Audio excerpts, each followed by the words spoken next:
Hello and welcome to the seventh session of David Auerbach's From Leibniz to Google, 5 Paradigms of Artificial Intelligence. David, please take it away.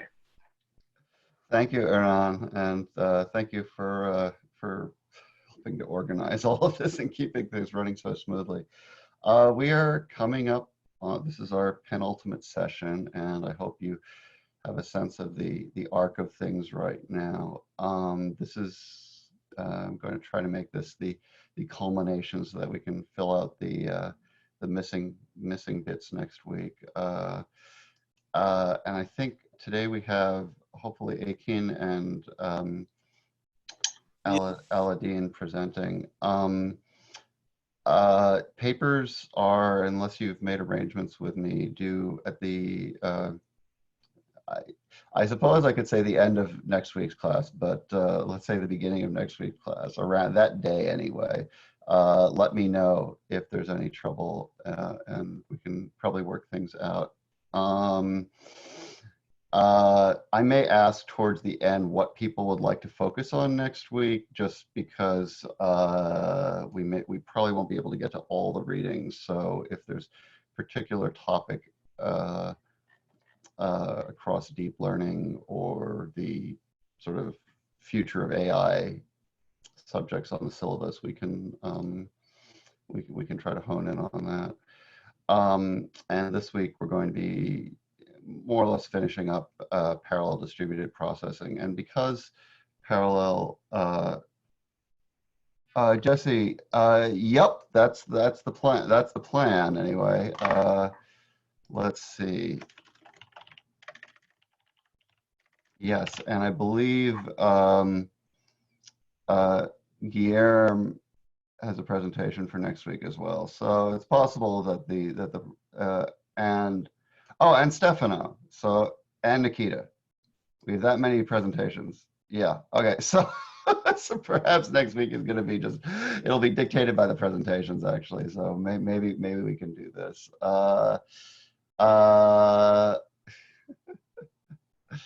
Oh boy. Actually, I should ask: are any of the people for next week ready to present today? Prepared to present today? I assume not, but on the off chance that someone is.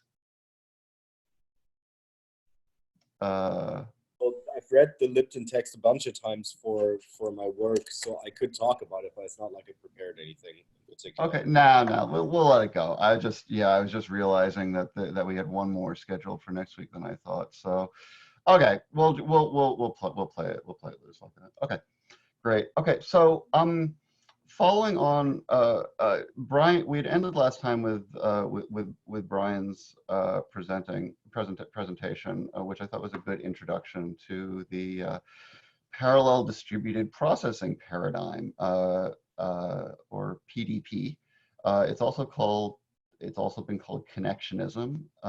Neural networks fall strongly under the rubric of PDP, though they aren't quite synonymous. The term machine learning is a bit broader than PDP, but it's also very closely tied to it. So these terms sort of cluster around in a somewhat loose way, but all of them are certainly much more closely related to PDP and to deep learning than to symbolic AI. Deep learning itself, in many ways, falls right out of PDP because it is an extension of the fundamental of many fundamental PDP techniques on a far vaster scale. But since the heart of this topic is centered around the PDP movement in the late 70s and into the 80s.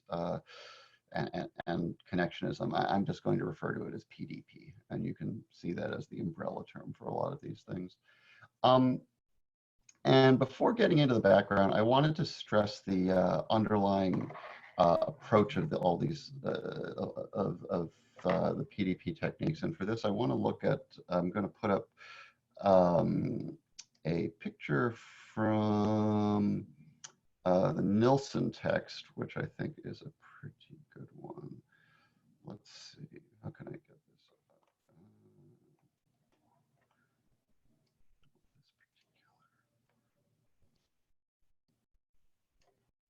Does that work? Oh, now it's too big. Just a quick question, because my video isn't working. Do I have time to turn my machine on and off before my presentation? Sure. Okay. Why don't we could do it so that basically we take a break and then you'll present right after. How about that? Sure. I just Okay. want to have video, so thank you.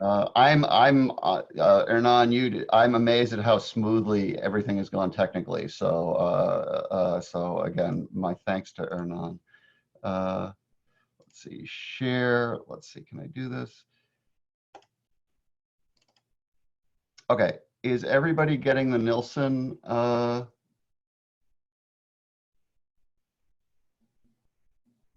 Is everybody seeing the what is everybody seeing right now? A diagram. Okay, good. Okay. It's weird because the stop share thing is actually not over the right window, so I was worried that I was sharing a different window. Okay, so this is from the Nielsen book on page. It's being covered up by the.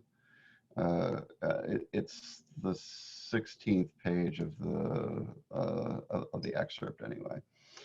Okay, so just as cybernetics tended to look for equations or recurrence relations that would capture homeostatic responses of an organism and its adjustments, and just as symbolic AI looked for a logical representation that would capture the reality a program was attempting to engage with, the primary goal of neural networks and indeed of many machine learning algorithms is that of pattern recognition. And by pattern recognition, we're fundamentally talking about something we call partitioning. And this gets back to what Lauren was saying last time. If you can graph, if you have a set of, if you can think of your inputs as a set of data points in n-dimensional space, where each dimension represents some identifiable feature of what is being represented by that particular data point, whether that feature is a letter or a pixel or an organization of pixels or an audio frequency or anything, then you know, these techniques ask, how can you create or train a network or some program to really classify the points into one of M categories, each category denoting a bucket into which you are trying to lump the data points. As long as you can frame your problem in terms of these features and categories, you can recognize the patterns in the data, which is to say the partitions between the categories in this space. And this is a two-dimensional example where you have two features on the X and the Y axis, and you have a set of data points in two categories. The two categories are circles and squares. And the circles and squares are ideally, the circles and squares tell you which category each one belongs to. So you find some way of partitioning the graph space by having a function that or implementing a network that effectively carries out the function that implements this particular curve, so that when you get a new feature point, which is, hey, is this thing a circle or a square or whatever it is that the circles and squares designate, that X right there, you then put it through the network, and the network effectively tells you on which side of the partition that point falls. Is that more or less clear to folks? I know Lauren talked about this last time, but I just wanted to give like a simple paradigmatic example. Okay, great. I mean, here's an example involving, I'll leave this up for a second. Okay, here's an example involving English, the English language that I wrote some papers on. Let's say we want to know if this anonymous play Arden of Faversham is by Shakespeare. For features, let's take the word frequencies of every word that occurs in any of the plays of this period, Shakespeare's and otherwise. So for each word, each word is a feature, and for each play, the frequency of that word in that play is a feature. So if there are n unique words across all plays, then we are working in an n-dimensional vector space, and each play becomes a point in that space, its point being specified by the frequencies of each of the n unique words in that particular play. So then we come up with a line or curve in that space that we hope separates the Shakespearean and the non-Shakespearean plays, and then we look to see where the point for this anonymous play falls. As it turns out, if you look at the resulting data, it doesn't cluster very well. You only get a line by overfitting, or by which we mean drawing a very squiggly line that suggests there's not much of an underlying pattern there. So a researcher can then alter the features or the weights assigned to the features, the importance given to each feature, saying that words occurring more frequently should count more, or words occurring less frequently should count more, or some words shouldn't count at all, and so on and so forth. And as it turns out, you still don't get a convincing partition. When I was looking into, and by convincing, you can say the degree to which it successfully or unsuccessfully classifies points that you've left out of the classifier that you already know the answer to, for example. When I was looking into this work, one of the feature identifying and partitioning algorithms had been adapted from machine learning techniques used to distinguish cancerous proteins from non-cancerous proteins. And it worked very well there as far as I could see, but it didn't work as well in English plays. The thing is, the results you get don't give you an automatic explanation for why it doesn't work well, or it doesn't give you an explanation that isn't quite tautological. It works well in one case because you get a good partition with low error rates. It works poorly in the other case because you get a much lower confidence intervals and errors in your out of bag tests. Now, I mean, partly we can say, well, one thing is there's less data. You can say, okay, well, that's always one way, but that's not only it. And much of the agony of machine learning processes is this very non-rigorous and trial and error approach to determine how to take the raw phenomena you're examining and creating the right, vector for it, the right set of features and weights and things and weights assigned to those features. My conclusion was that word frequencies simply aren't sufficiently distinguishing on their own, but that's my extrapolated interpretation of the results rather than something that's obvious for the results. And frequently coming up with such an interpretation is quite difficult if you're dealing with millions of features and billions of data points. If we look at this at Nielsen's simple example here, we could tell if feature 1 tended to be more distinguishing than feature 2, and that would actually that's meaningful. It's just that once you get into millions of features, you don't have that level. You don't have that level of obvious conclusion there. Here we can say that, I mean, in this example, one can say that, F1 and F2 seem to be both features seem to be involved in a significant way in denoting which category a point should fall into. So, okay, I'm going to close this now. Actually, maybe I'll go to, whatever. Okay, stop here. Okay. So to take a famous, a more workable example, if let's say you're looking at a digit that's been written by someone, zero, and you're trying to figure out what that digit is, 0 through 9. Well, 0 through 9 are the categories. The question of what the features are is a trickier part. If you consider the digit as a two-dimensional grid of very small black and white pixels, then the features relate to the locations of those pixels. But how those features are assembled from that raw data is up to you and quite contentious. And a lot of ink has been spilled on determining what the best feature measures are. And that in turn affects the size of the resulting vector, meaning the number of dimensions. And similarly, the algorithms by which one attempts to find and refine the partition itself are at the heart of machine learning. So do those two examples help clear things up? I'm just gonna, before we go into the more abstract stuff.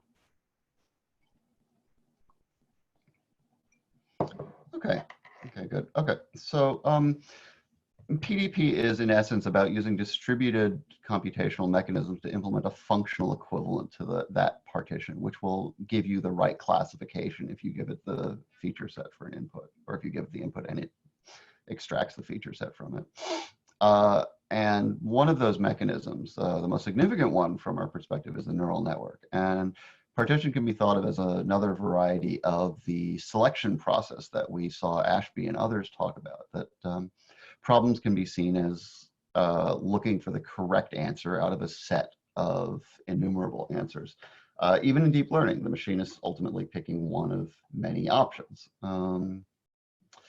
PDP emerges around the turn of the 1980s, sometime after the AI winter has swept across academia. And as we discussed last time, corporate and research efforts into symbolic AI continued into the 1980s before they took a serious dive in the middle of the decade. But the Lighthill report in 1973 had already put a damper on the claims of the symbolic AI people that they were capturing fault with their programs.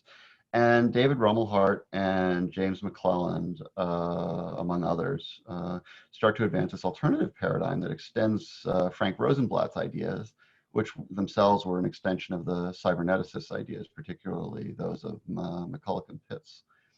Rumelhart and McClelland were psychology professors at Stanford, and that's significant. Jeffrey Hinton, whose name we've seen all over the place, was teaching at Carnegie Mellon, and other major figures are at Berkeley and Caltech, or at MIT, and many of them are not in computer science, but in psychology or biology or cognitive science and other fields. And I imagine there's a sociological point to be made that computer science proper was still locked into the symbolic AI paradigm, particularly at MIT, and it took a certain degree of independence just to be able to advance an alternative paradigm such as PDP.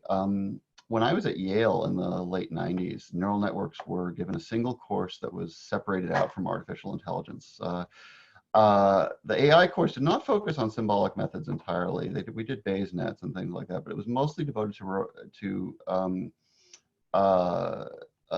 symbolic-esque or semantic-based methods and robotics and vision that revolved around heuristic-based algorithms rather than machine learning or other neural networks or things like that.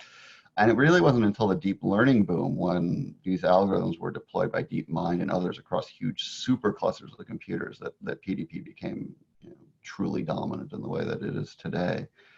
But in the time we're looking at, it's the 1980s, and it's still and PDP is still a nascent position. It's being developed away from what is still seen as the hub of all computer science at MIT. But in many ways, it is the culmination of what we've been talking about here, because it draws together the strands of cybernetics and symbolic AI in a gradualistic but genuinely profound way. It's not to say the PDP position is correct, and in fact, it's explicitly provisional in some ways, but through it, I believe we see at least a genuine attempt to reconcile the problems of cybernetics and symbolic AI, and ironically, this attempt then takes a back seat to the advances of deep learning, where people stop asking so much about this archaeological subtext and simply ride the wave of massively parallelized deep learning.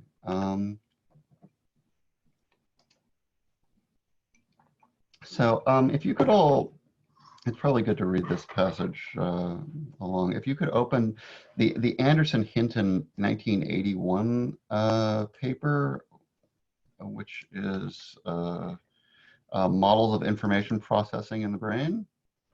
You might want to read along with this. I still think this is an amazing paper, and it's more accessible than one might expect, I guess.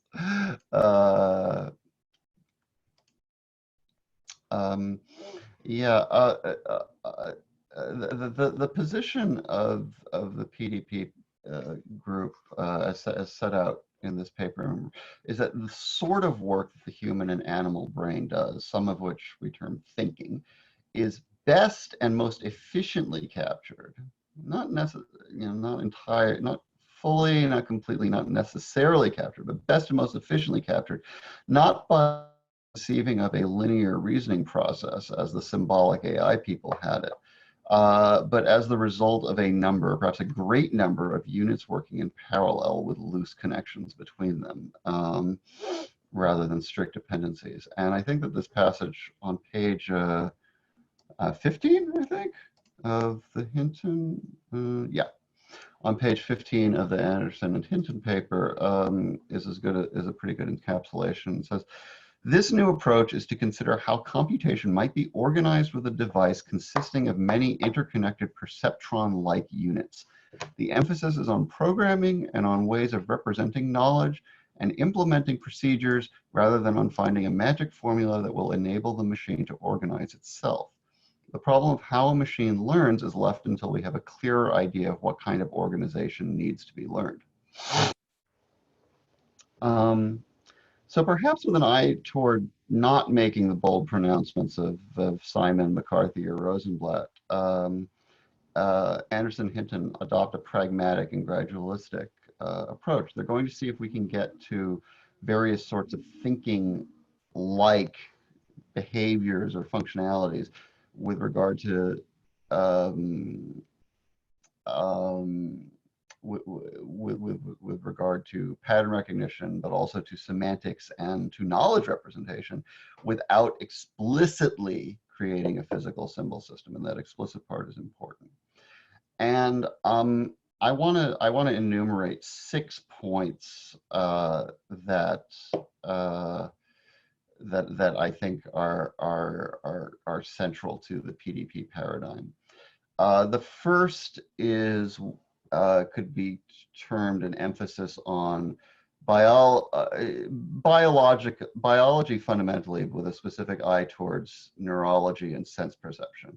Taking the brain as a starting point, the human brain, but also the non-human brain, and particularly how the brain handles noisy analog data such as that of the senses. Language is still a concern as well, but it is still seen through something of a more analog lens. There's a greater emphasis on visual and oral discernment as problems to attack. And that's number one. Number two is parallelism, which I just spoke about. Nonlinear components working semi-independently without awareness of each other's concurrent operations, and not always a huge amount of awareness of each other's prior operations. Number three, pattern recognition or classification. The hope or approach that a great number of AI-like problems can be captured through some sort of mathematically based partitioning and reinforcement-based training. This is the most important component of the paradigm, but it's not the only one, and it is not exclusive to PDP. However, it definitely is the one that I think was perhaps the most generative in terms of both methods and successes. Number four, learning, very closely tied to the last one, but learning at a more abstract level, that the idea that there's something to a process of learning, learning being defined in the most broad sense possible, that of a program or an entity that gets better in response to some form of training and or feedback. That there is something to this process that captures something in thinking that is not captured by things like the knowledge representations and the physical symbol systems approach. That's learning. Number five, emergence. The idea that all those things that most or all of those things are the physical symbol systems coded explicitly: symbolic representation, semantics, other higher order thinking behavior. These things can emerge through the interaction of sub-symbolic pieces that individually are incapable of any such representations or processing. And I'm going to turn that emergence.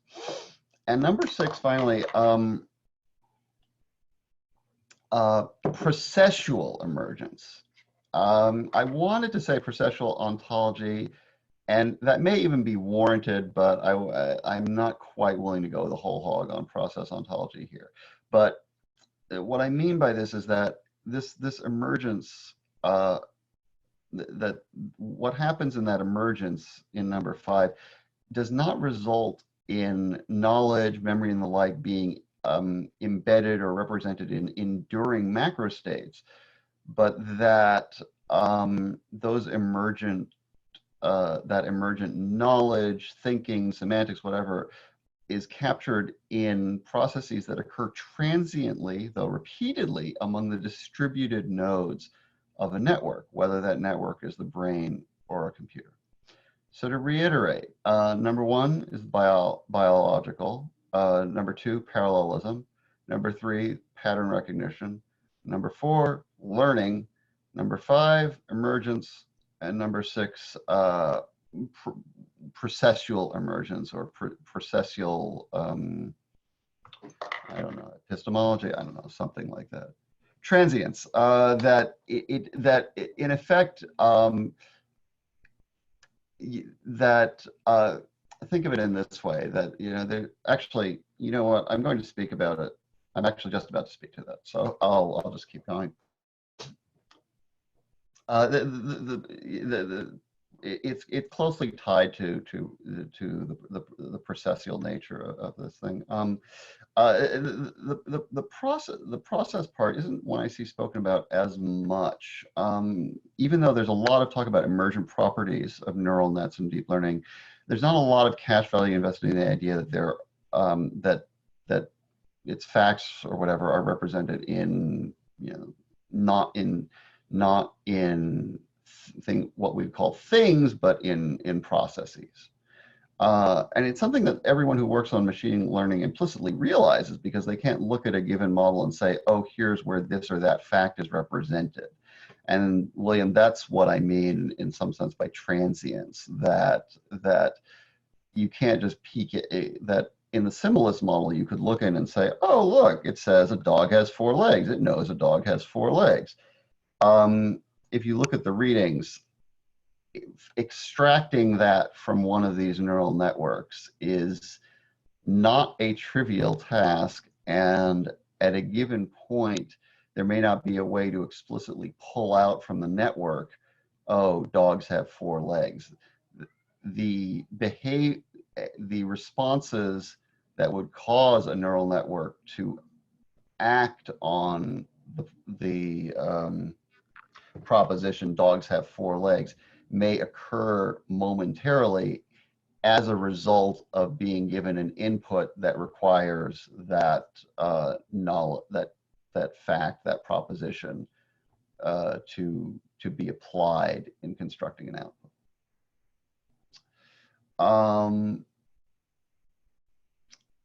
Yeah, so we still, the leap has yet to be made from machine learning models to a reliable concept of what constitutes actual thinking. And I don't see a lot of people talking about the possibility that thoughts are indeed best captured as processes rather than objects. Well, not an AI, I suppose.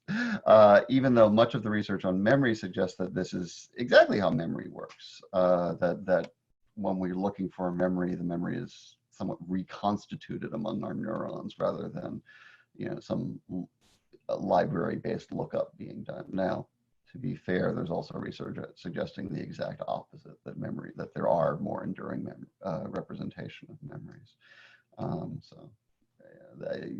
We do not understand how the brain works, basically. But if we are to say that that symbolic and semantic entities and other things that we may classify as knowledge, if we were to say that these entities exist as processes, then is that not a process ontology? And is that not what McCulloch was invoking many years ago through Whitehead and Bergson? Process ontology, of course, being tied to almost a necessarily temporal sequencing. And is that not, through invoking Whitehead and Bergson, McCulloch, I think, was waving at that. People have danced around the topic of emergence and process ontology, and there's a good book about the brain, Being No One by Thomas Metzinger. Do people know? Has anyone read Metzinger's book? I think I talked about it with Hernan, maybe? Yes, I have. It's a remarkable book. I'll just pull it over here because it has a nice cover.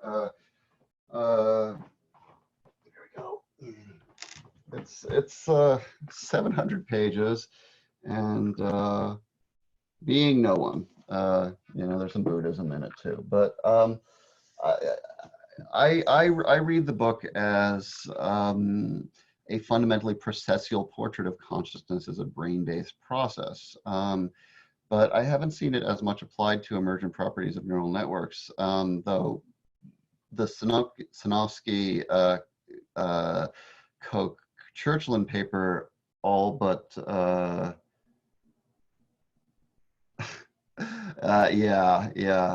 thank you. Well, yeah. Metzinger has moved on to other topics now too. Yeah, the Sinofsky Koch-Churchland paper all but puts visual process function in terms of processual terms without explicitly spelling that out. So if that's the case, then some of the most easily observable processes would indeed be those in artificial neural networks, which are far simpler than the brain. So the question then becomes, how do you capture this higher processual level in a rigorous way? And that is still a question I don't think anyone has satisfactorily answered. And it's a question that's critical, not just for showing us how to model the higher level operations in brains and neural networks, but also for letting us figure out what is missing from artificial neural networks that prevents them from doing some of the amazing things that the brain is doing.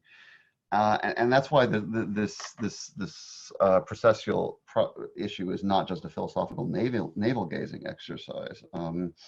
That if we could come up with some sort of process ontology that would actually work for the brain, we might actually get somewhere. So just take a step back here now that we've reached, I guess, this meaty section. I want to return to the original Kantian transcendental question. What are the necessary concerns for the possibility of thinking? Excuse me, I think it's either allergy season or I'm sick again. I don't know. I think Brian gave us some clues as to what the PDP were the necessary conditions for the possibility of intelligence, but I actually wanted to open it up to everyone and see what people have to what people might say to this question with regard to PDP. With regard to PP? Yeah, the necessary conditions for the possibility of intelligence. Yeah. Well, I'll save that. I have my presentation. So I'll wait until then. But. Okay.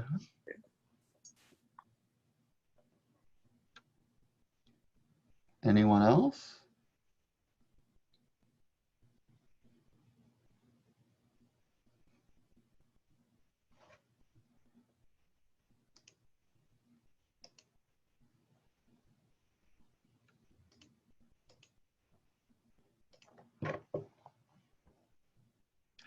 All right, does anyone have more general thoughts on the necessary conditions for the possibility of intelligence at this juncture?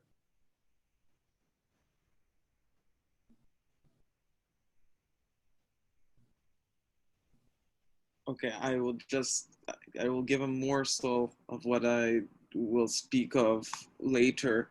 So I would argue, and this is something that I hope to, that some type of self-reflexive capability is necessary. Self-reflexive as in what perhaps in German idealist language we can say a reflective judgment, the ability either through inscription, recording, or just apperception, be able to reflect on a A-B process. Okay, thank you. Yeah, and by self-reflection, do you mean a semantic is that a necessarily semantic process, or is it something less than that, or something more magical than that? So I think the semantic is, if we consider this a scaffold, to be scaffold number 2, that there is something more primary to it, and this is pre-semantic and pre-social. This is essentially what I think the zombie problem that Chalmers sort of follows in the lineage of. He doesn't come up with it. This is what that zombie problem, and I speak of this in the presentation for those who are not familiar with the zombie problem, but speaks to that there is some type of primacy to intelligence that goes beyond the ability to, the functional description. Had we a perfect functional description of, a zombie, we would not have the concept zombie. It would be irrelevant, which is like Daniel Dennett's and others' positions, and they would probably say it's semantic and only semantic. So there can be a case made for both positions, I think. Indeed, indeed, yeah. I'm going to be speaking to that to that point somewhat extensively through a Kantian perspective, because I think that there is this difficulty of how in some ways the symbolists made it very easy for themselves in saying in adopting an almost Humean model by saying that this is all that thought is, and so we don't need to worry about multiple layers. And they're then saying that, in fact, I think it was McCarthy who wanted to say, look, we can explicitly collapse the layers. We don't need more than this one layer as long as the layer gets big enough. And that's what caused them to, I think, be somewhat dismissive of connectionist efforts by saying, well, sure, you can implement them like that, but we've still got the heart of it. But if there is another level, well, then it's not clear that that connectionism captures it either. Actually, anyone else want to comment just before I go ahead? I was going to say, because it's slightly on a different. There we go. Okay. And another dimension that I think that is interesting when you think about PDP is, and I think a lot of the current discussion about it is, as I think Lauren said the last time, for example, you have to have this transfer learning. To some extent, you have to have these different hierarchies or various neural networks that feed off of other neural networks and stuff. And I know that in like the roboticist scene, I think there's a strong argument to be made. No. You can't have it without embodiment. So you need to have a non isolated or non-completely systematically captured element to whatever you're doing, which is interesting because it kind of, because that's something I definitely like.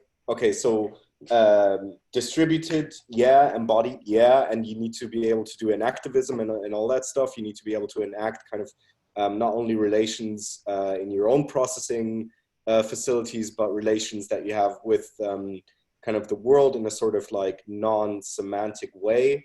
And I think the interesting thing is what you were alluding to before also was that whether you talk cybernetics or symbolic AI or PDP, it's a lot of circling around a similar issue, because if you're talking about connectionism right now, a big problem that, like, for example, in my research group, we constantly encounter is the exact issue of the curse of dimensionality, that, okay, we can now process all this stuff, but we have no idea what it semantically could mean at any given point.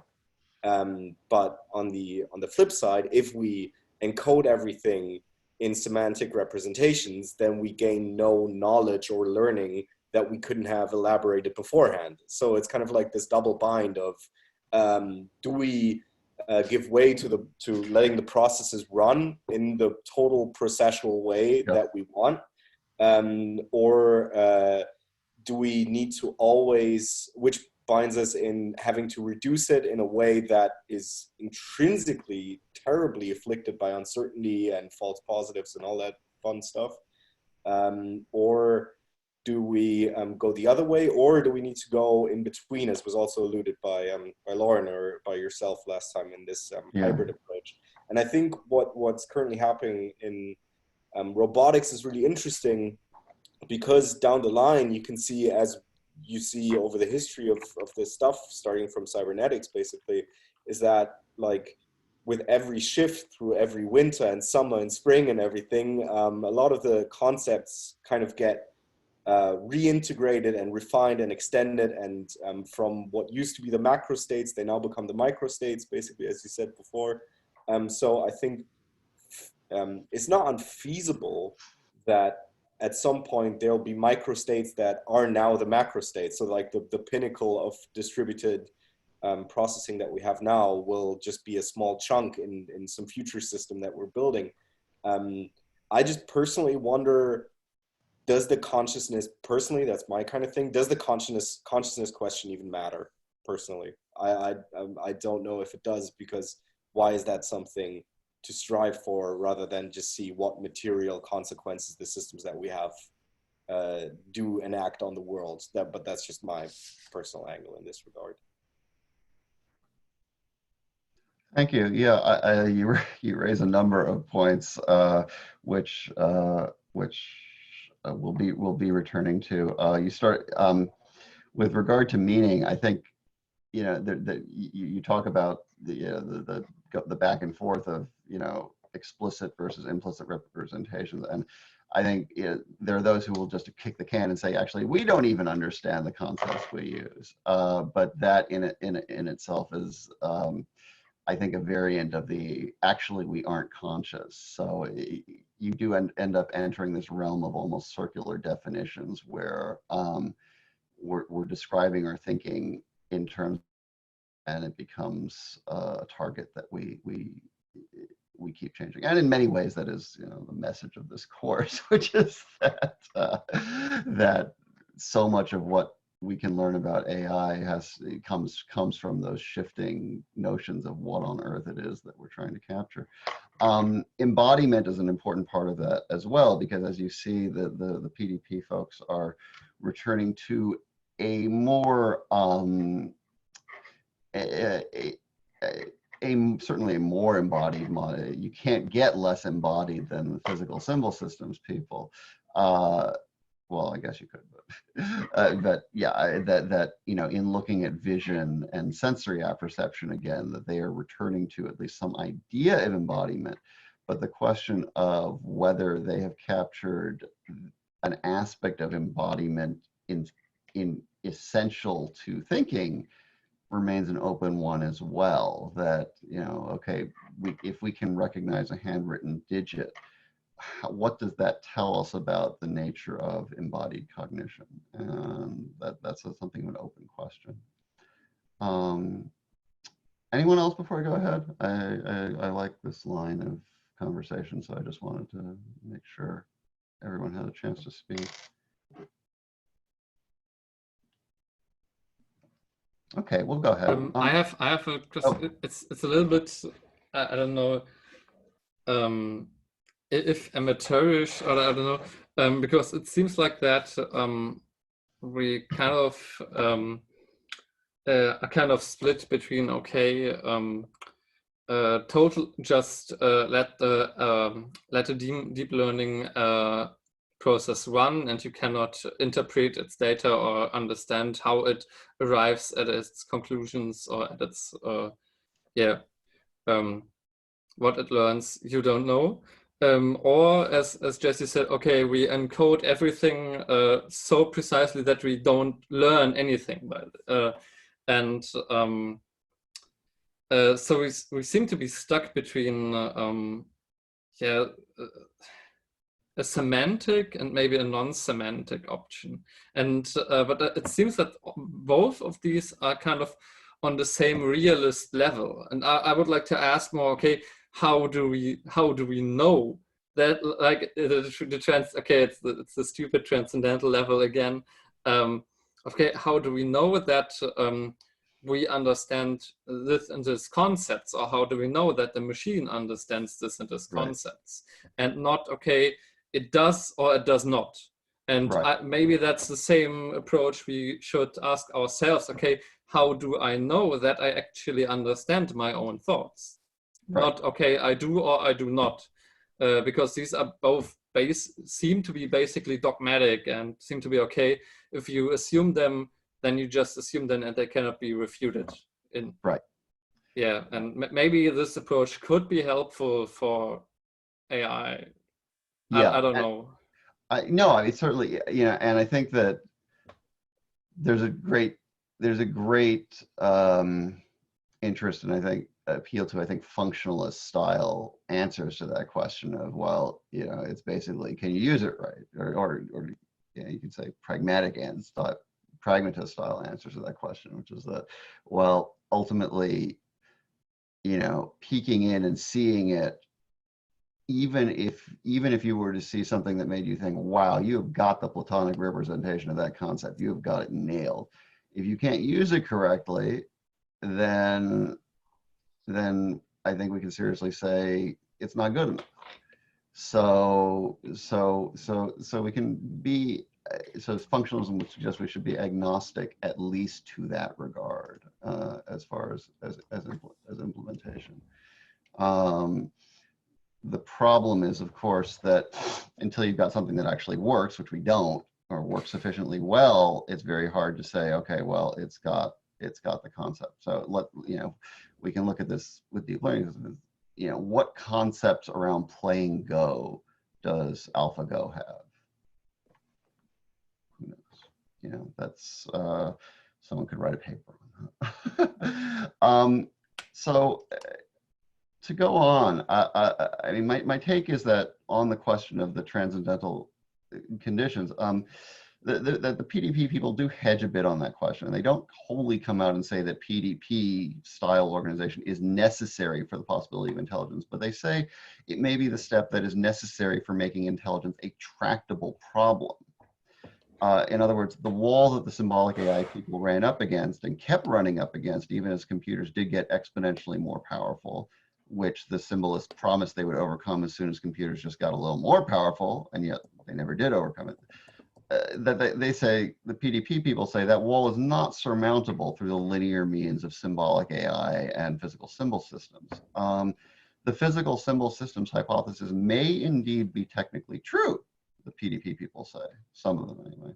It's just that it suffers from von Neumann's worry about McCulloch and Pitts's logical representations of neurons, that the representation might be far, far too big to be manageable. And ironically, I think that is echoed in Searle's Chinese room argument, that Searle wants to make it into a beatdown of all AI, but in some ways it does work as a beatdown of at least some forms of symbolic AI, at least intuitively. And ironically, of course, here, this argument of the PDP people echoes that, even though they would presumably, for the most part, not be on board with Searle, with the larger part of Searle's argument. And the PDP folks have an ingenious answer as to why they can get around the problem that symbolic AI couldn't. Not only do they have this parallelism that potentially allows them to do many things at once without requiring the linear sequencing of symbolic AI, But they also believe, and in some cases can prove, that PDP-style networks can realize multiple higher-order states across the same or overlapping group of nodes. So you may see, there's an example in the, I think in the PDP book that is quite, I think, illustrative.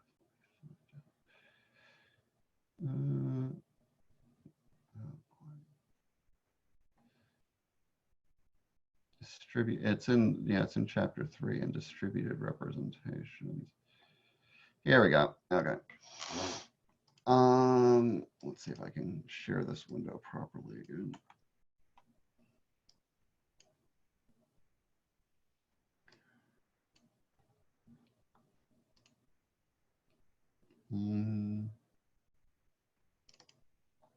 Okay. Can everyone see the diagram? Yep. Okay, great. I'll scroll down slightly bigger.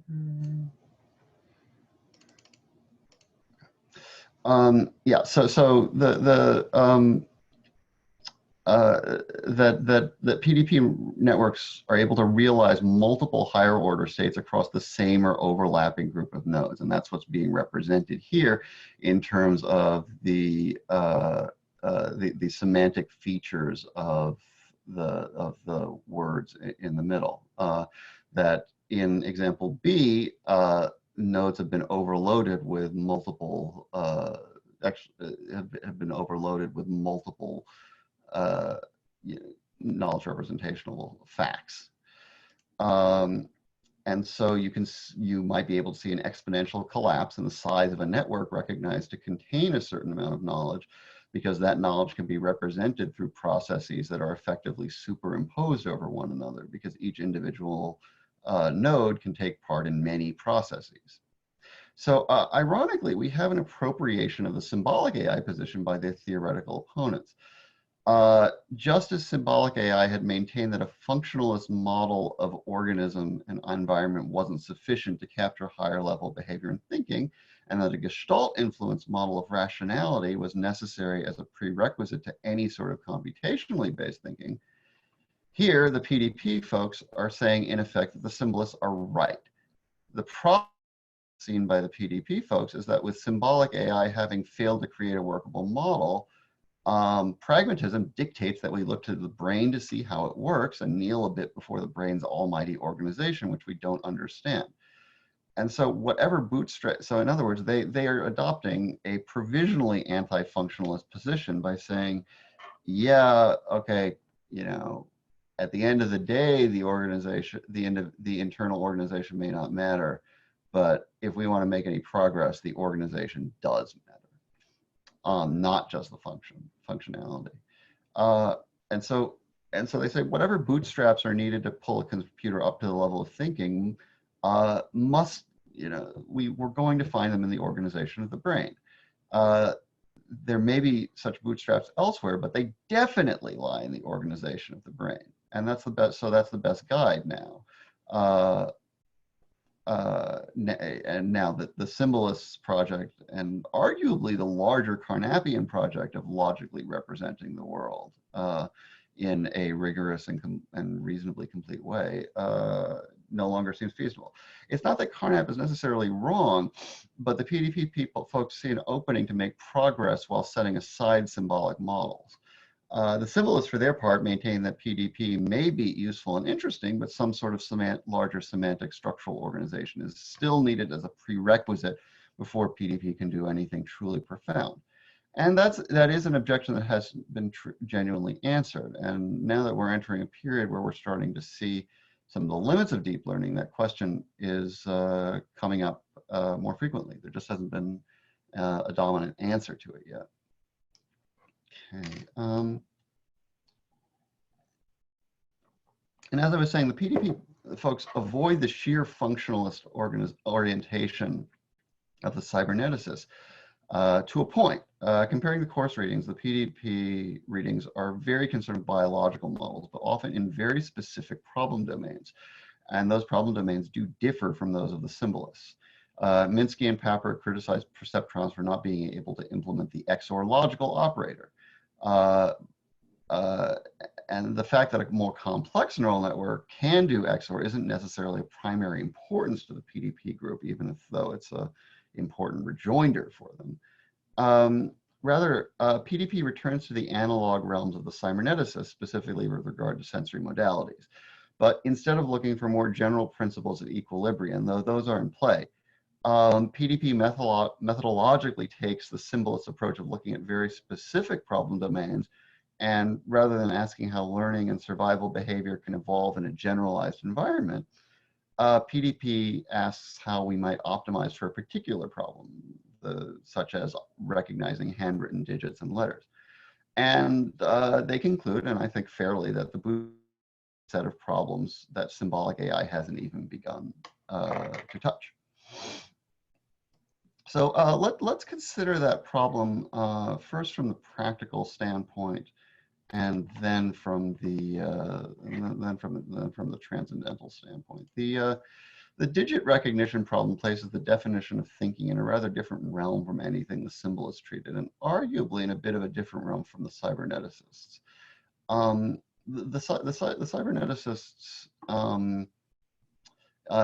if you remember, looked at things from an arch-functionalist viewpoint, setting concerns about thinking aside in favor of looking at an organism engaged in goal-directed behavior.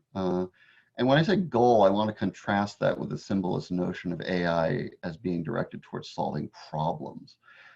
Problems are more semantic, more divorced from context, while goals are more pragmatic, more a product of a particular organism in a particular environment at a particular time. There are species of goals like survival and homeostasis, which the cyberneticists abstracted away to classify as some of the primary goals of most organisms out there in the real world. But any such goal is still defined in a very different way depending on circumstances. And in fact, the very point of cybernetics was to try to understand how organisms could maintain an overriding abstracted goal in the face of very different circumstances. Whereas the symbolist generally started from a well-defined problem, abstracted away from circumstances, and tried to come up with the semantics to solve it. The cyberneticists, on the other hand, thought that refining the problem from a broad goal into a set of more fine-grained problems or sub-goals was an integral part of effective functioning in the world, or intelligence, if you want to call it that, which the cyberneticists didn't especially. The symbolists had that sense of refinement as well. If you recall McCarthy discussing how a program might figure out how to get to the airport. But for the symbolists, such refinements occur at a remove from most of the contextual problems. They've been turned into problems of symbol manipulation as befits their approach. So even when the symbolists discussed larger goal-directed behavior, it was regimented into already well-defined problems in well-defined formal languages, even if those languages sometimes seem to resemble English, in the same way that Eliza could speak in something resembling English without actually knowing or speaking English. I want to suggest that PDP adopts a middle path between one might call a cyberneticist functionalist goal-oriented paradigm and the symbolist rationalist problem-oriented paradigm. Now that they've had 30 years of mainframes and mini computers, the PDP thinkers realize, as the symbolists did, that the sort of large-scale mathematical modeling of control relationships that the cyberneticists chased after wasn't likely to yield tangible progress anytime soon, at least in terms of actually creating artificial intelligence.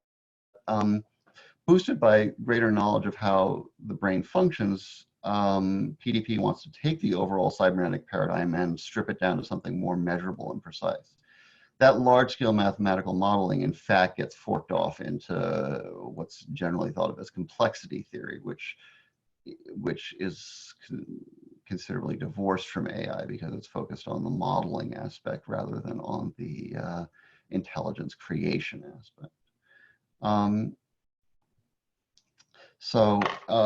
Well, AI is stripping that down. So instead of over large terms like survival and homeostasis, PDP adopts a functionalist standpoint to problems at a finer grain level. instead of an organism surviving, what if we conjure up some very specific criteria for what constitutes successful and unsuccessful behavior of an organism or program that is not relative to an entire environment, but to a very controlled laboratory-like environment, as with the symbolists. If we can do that, can we then take some generalized techniques of mathematical modeling and then reinforce the correct answers to this by way of the specific criteria from the outside in a broadly functional way? That is to say, we start from this organization and we start from a well-defined problem, but we define the mechanisms of success at that problem and the mechanisms of solving that problem in still a black box and functionalist way.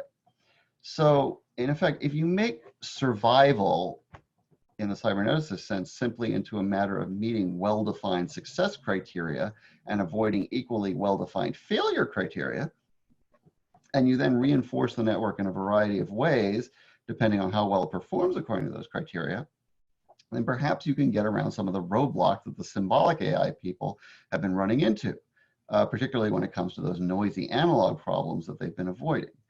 And those analog problems frequently, though not exclusively, involve sensory modalities.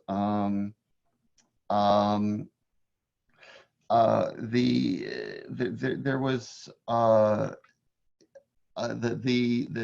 think the last paper in the PDP book excerpts discussed the application of PDP techniques to natural language processing.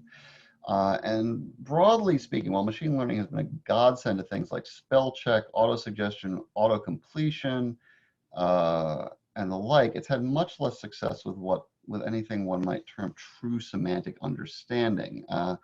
And I tried to point this out last time when I gave some examples of questions that Google couldn't parse correctly, like who was the last president of the United States but one, which returned Millard Fillmore for reasons I couldn't really tell you. Rather, the greatest success has not been in that semantic realm, but more in the areas of processing noisy data, or in other words, in precisely those areas that the symbolists avoided, where intelligent behavior is defined more as a matter of discerning, extracting patterns from chaos than as a matter of rational sequential thinking. I can't tell you whether, the pattern or the semantic part counts more as thinking than another. They're both aspects of thinking that humans are capable of. But the pattern recognition, and specifically that kind of pattern recognition which can be mathematically modeled, is something that exists more clearly even at lower levels of the animal kingdom, and even other kingdoms as well. If you look at John Tyler Bonner's work on slime molds, here actually I'll recommend it. I always say you should show a book so people remember it. Yeah, because people remember it. Where is it? Where'd it go? Here it is. Written a lot of books. This is a good one. The Evolution of Complexity by John Tyler Bonner, by The Evolution of Complexity by Means of Natural Selection. It's actually more modest than the title might make it sound, but he's a slime mold researcher, and what he shows very convincingly is that without having anything, approaching a brain, simple multicellular organisms can behave in rather complex and intelligent ways that emerge through natural selection, and that these ways can, of course, be mathematically modeled. If you can conceive of some real world problem if you can map that problem into a mathematical model in which you can solve the problem in terms of gradient descent in a vector space, then you're golden. And as it turns out, you can conceive of many problems in this way, just not all of them. And I think that's where I would like to break. Yes, I think that's where I would like to break, because we're about to take a step back and be more theoretical. So how about we do this? How about we take a 5-minute break, and when we come back, Aiken, Sounds good. Actually, Aiken, wait, give me the exact name of your presentation. You want the title? Yes. The title is the Bayesian brain and predictive processing. Okay. Okay. Why don't we do it? Yeah. When we come back, Akin can do his presentation, and then I'll speak for a bit more, and Aladdin, and we can conclude the presentation. Aladdin, if that might be easiest. Aladdin, you're okay with presenting at the end? Yeah, sure. Okay, fantastic. Okay, I will see you all in 5 minutes. Sounds good.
Hey, are folks back?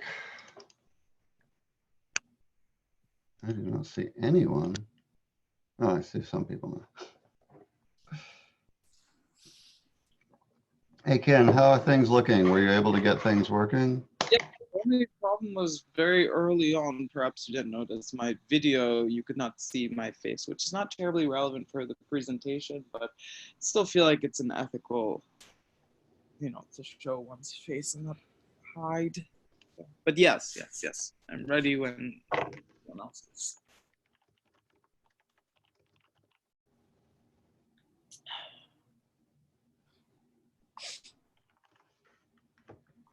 All right, well, take it away. All right.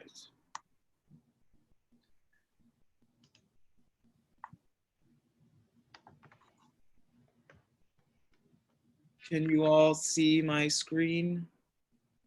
Looks good to me. You can see the PowerPoint, yes? Yes. Looking good. Okay, great. So this is very exciting because I get to talk about something that I've been engaged in research-wise for quite some time. I've been writing about predictive processing and the Bayesian brain in regards to neuroinferential architecture, how this has been increasingly, this is the logic of predictive processing and predictive patterning has been outpouching the control and storage retrieval mode of the database in technologies that use elastic graph bunching, motion capture turned performance capture in cinematic technologies and drone tracking and so on. So so I'll go over some background information first. So the question of interiority and exteriority is complexified by the contingency of process philosophical organicism. This is in the environmental sense, i.e. what sometimes is called the mechanosphere, and the neurological sense, which is marked by central points of distinction between first order and second order cybernetics. In 1948, Wiener noted that the social system is an organization like the individual, that it is bound together by a system of communication. Norbert Wiener's mechanist paradigm defined man without reference to interiority as a communication machine or a machine for exchanging information with his environment. Applying Ross Ashby and Heinz von Forster's cybernetic constructivism to observing systems, second-order cybernetics prompted a radical turn, understood by understanding cognitive systems as modeled along adequation relative to the unstable position of an observer. This presciently foretold how predictive processing would eventually frame synthetic intelligence as well, with intelligence understood as the homeomorphic tracking of the world vis-a-vis bottom-up probabilistic patterns. As second-order cybernetics dealt with the recursion of recursion and the observing of observing, it presaged today's algorithmic modes of predictive patterning, and more specifically predictive coding, which, as Anil K. Seth, a student of Andy Clark's, remarks, is one specific implementation of predictive processing, or PP, that rests on algorithms developed in the setting for data compression. Here, compression is a form of discretization by way of implemented measurement, a byproduct of the cognitive mind's visuality and apperceptive ordering.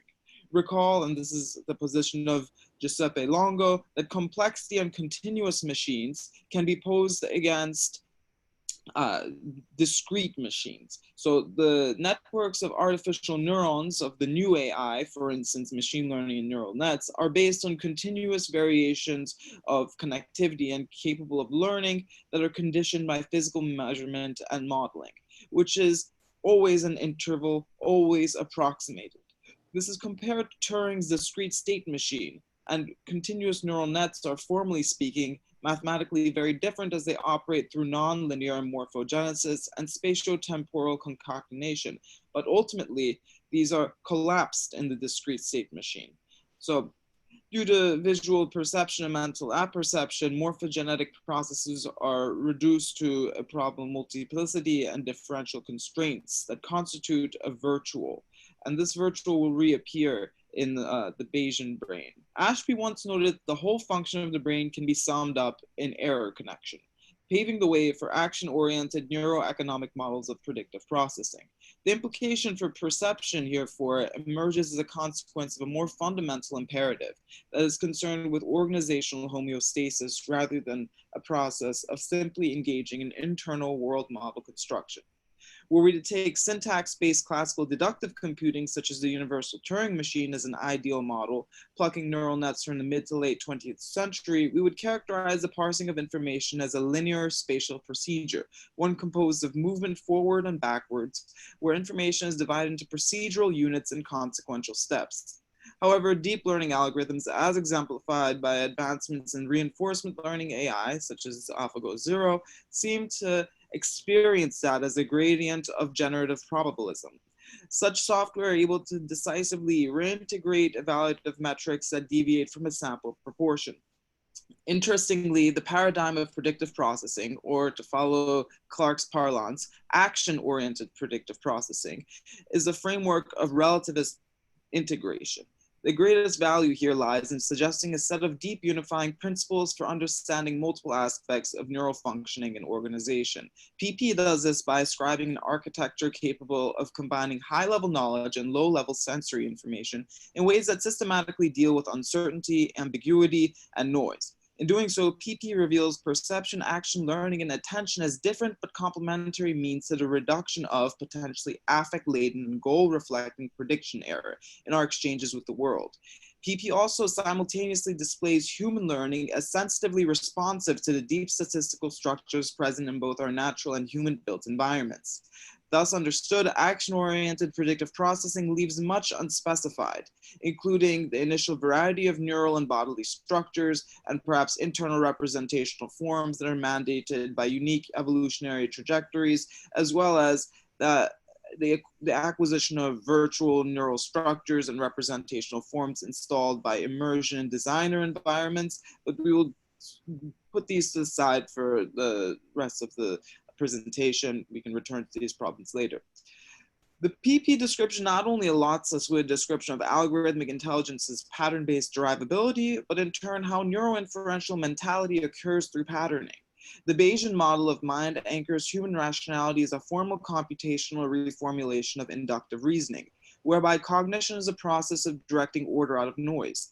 As Anil K. Smith remarks, the PP paradigm proffers an analogy of mental self-modeling, whereby the rational agent is denied epistemic access to how extro-perceptive perception is patterned, as active inference involves source detection and seeking evidence that goes against current predictions or that disambiguates multiple competing hypotheses. Neural network research has proven to illuminate great insights into how our own neural processes work, destabilizing the internalist model that pairs figurative projection with phenomenological centering. As Seth and Clark's research in phenomenal representation shows, the perceptual presence of disambiguation is one of counterfactually rich and relatively perspective-dependent integration.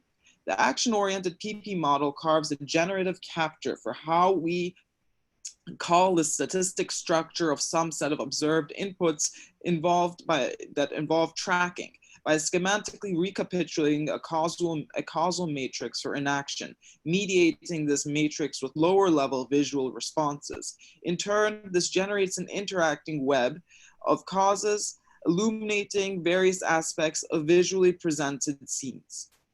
This means that top-down connections within a multi-level, that is hierarchical and bidirectional system, come to encode a probabilistic model of activities of units and groups within lower levels, thus tracking interacting causes in the signal source, which can be the body or an external world. The strategy of using top-down connections to try to generate, using high-level knowledge, a kind of virtual version, or as Chalmers terms it, an inner cinema of sensory data via a multi-scale cascade lies at the heart of PP approaches to perception under the umbrella of hierarchical predictive coding. Such approaches describe influence through a description of the use of top-down probabilistic generative models and downwards influence. Borrowing from work in linear predictive coding, hierarchical predictive coding, and in turn PP, depict the top-down flow as attempting to predict and explicate deriving sensory signals, with residual prediction errors propagating information forwards within a system through surprisals, which are induced by a mismatch between sensory signals encountered and those predicted. This bidirectional hierarchical system results in transhistorical improvements via a gradient of descent learning. That is, our predictions regarding signal sources become stronger over time and less conscious, if becoming conscious at all. Empirical priors become enfolded within a lineage of hyperpriors, with these priors allowing for models to co-evolve across multiple linked layers of processing so as to account for all future sensory data. As a theory of entropic dissolution, the connective nature of hierarchical learning and the structure of wiring in the cortex becomes automatically adjusted to probabilistic representations at the higher level, so that top-down predictions cancel prediction error at the lower level, yielding rapid perceptual interference. At the same time, prediction error is used to adjust the structure of models so as to reduce any future discrepancy, yielding slower timescales insofar as perceptual learning is involved. The forward connections between levels carried out by residual errors between top-down predictions and actual lower activity are congruent to the backward or recurrent connection carried out by predictions themselves. Changing predictions, therefore, involves corresponding to an evolving, changing, or more accurately, tuning hypotheses about natural and temporal evolution insofar as lower-level activity is involved. This produces a kind of prediction error calculation operating within a hierarchical organization. Therefore, information is allowed to pertain to different spatial and temporal scales as ecologized or enclosed, that is, autonomized image patches that play off of one another. The first level network extracts features such as oriented edges and bars, whilst the second level network captures combinations of such features corresponding to patterns involving larger spatial configurations. Using predictive coding strategy and given statistical properties of the signals derived from natural images, our visual cortex works as a network able to induce multi-layered models of structure from data sources. To induce multi-layered models of structure, prediction thus acts as a great filter. In turn, a simulation effect is produced as the processing network unfolds. Within our scaffolding, deviations are sent from a level 1 to a level 2 downcast, a kind of colander of prediction. When downward prediction fully accommodates or cancels out the incoming signal, no more error flows forward and we thus perceive the natural world. The simulation also neatly captures non-classical receptor fields such as what is called end-stopping, an effect where a neuron responds strongly to a short line, falling within its classical receptive field, but that response tails off as lines get longer. This allows for longer lines or stronger hypotheses, as end-stop cells, or hypercomplex cells, which are a type of visual processing neuron within our cerebral cortex that helps the brain visually perceive corners and curves in the environment by identifying the ends of a given stimulus, reflect the way the world is through internal modeling via knowledge, encoded by units and weights that reflect a response profile via sensory transduction.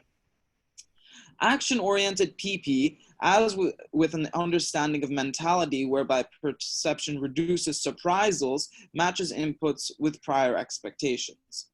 Action reduces surprisal by altering the world. This includes our motor cortex axons as firing, resulting in body movement, so that inputs conform with expectations. Working together, perception inputs conform with expectations through selective sampling and actively sculpt the stimulus array with which we are engaging. These direct links to active sculpting and selective sampling suggest deep synergies, or ecologies if you prefer, between the hierarchical predictive processing framework and work in an embodied and situated understanding of cognition. Today, research in mobile robotics demonstrates a variety of concrete ways in which perception and behavior productively interact via loops through action and the environment, with these loops considered as affording extraneural opportunities for the minimization of prediction error. In precisely this vein, in work combining robotics and statistical learning, behavioral feedback modifies stimulus sampling, providing an additional extraneural path for the reduction of prediction errors. Sensory loops dynamically prompt learning interference. So this produces a spatial ecology of mind. For instance, if we take a tomato on a plate The mental representation of the tomato is causally integrated via the plate's presence. In this example, causal contact with all other objects in the perceiver's vicinity informed the derivation of relevant information out of noise. Consequently, spatial perception is based on a kind of signal processing where objecthood is embedded within a causal ecology of spatio-temporal relativity. The tomato and the human perceiver are flattened in a sense, with scalar inversion dependent upon relative ecological contingencies. The tomato plays as much a role in the plate as the plate does in distinguishing one object from another. This logic can be extended for objects that are less visually explicit as they are operative nonetheless. Source detection is possible insofar as estimates are probabilistically constrained such that they are hierarchically organized in order to track features at unique temporal and spatial scales that predict one another. So extension into the realm of social action and multi-agent coordination are enacted, thereby calling processes of action-oriented informational self-structuring that develop consciously through the reduction of mutual prediction error, which we can project through non-conscious projects. Consider examples of mentality's negotiation of experiences as PP unfolds an image of culture, patterned practices, highlighting situated practice. More precisely, PP encompasses various forms of longer-term material and social environmental structuring via media. In its most simplest form, PP provides us with an active theory of media, which is why I find it to be rather seductive as a media theorist. To be rather simple, and I would argue that this description does not, in fact, reductively oversimplify PP, through media, we structure our physical and social worlds so as to make them manageable for our future cognitive sense events. This is explicitly why we can make such claims as the following. We color code consumer products, we drive on the right, or in the UK, on the left side of the road, we bisect these roads with white stripes, we post prices in supermarkets, and so on. At multiple timescales and using a wide variety of means, including words, equations, graphs, pictures, tools, and other agents, we stack the scaffold so that we can more easily minimize cost prediction errors in an endlessly empowering cascade. Such loops effectively enable new forms of reentrant processing, with action and perception thus working forward to reduce prediction error against more slowly evolving backdrops of culturally distributed processes that spawn as a succession of designer environments, or if you prefer, media environments. This cultural and social facet of PP is precisely how it is related to Andy Clark and David Chalmers' prior work on the, quote, hard problems of philosophy of mind, unquote, including functionalist approaches to enacted mind via extended media objects. Here, Clark is following Chalmers in a description through which behavior is modeled according to alteration by environmental learning. According to Chalmers' work on phenomenal consciousness, wherein he follows David Lewis, the non-reductive position maintains that learning is a result of environmental stimulation. Psychological phenomena like learning, reasoning, and remembering can all be explained in terms of playing the right functional role, but nonetheless, consciousness cannot be reduced to functional analysis without ceding to an eliminative stance. While it is not relevant anymore to our purposes aside from making a distinction between consciousness and mind, noting that what we are interested in so far as PP is involved is mind and not consciousness, there is this argument that I mentioned earlier called the philosophical zombie or the P-zombie argument that Chalmers uses to create essentially bolster this argument regarding functional characterization and the knowledge arguments. But let's return to PP. I'd like to emphasize the connection between human unconsciousness's relative influence on bottom-up coding by summoning Kantian apperception.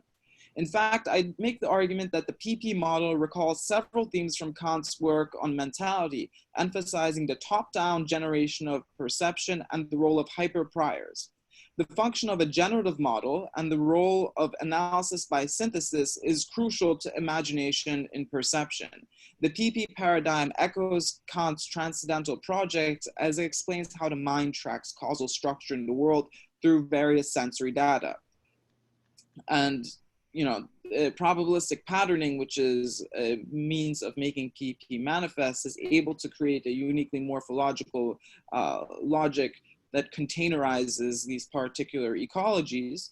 I would say, I make the claim, and I think that this is, getting off into the weeds of my own research in terms of the extended mind, that we can, so there's this argument insofar as extended mind is that Chalmers and Clark make. Perhaps some of you are familiar with it. I sent a video that media objects, these objects that are involved with our cognitive processes, these can be phones, calculators, and so on.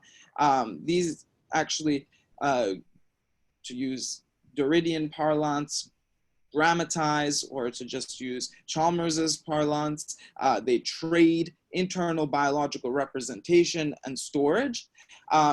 These artifacts then have an ethical substratum. The ethical substratum is that if there's social activity that becomes thought activity, then there's this idea of uncaused choice, which would be, responsibility, ethical responsibility of oneself, that is annulled, because we can't explain executive control of these non-conscious acts, right? These are hyper priors that are always situative, and social activity can be reconceived as thought activity that is non-conscious. So the ethical conclusion is that we don't have any control over, any conscious control over our activities.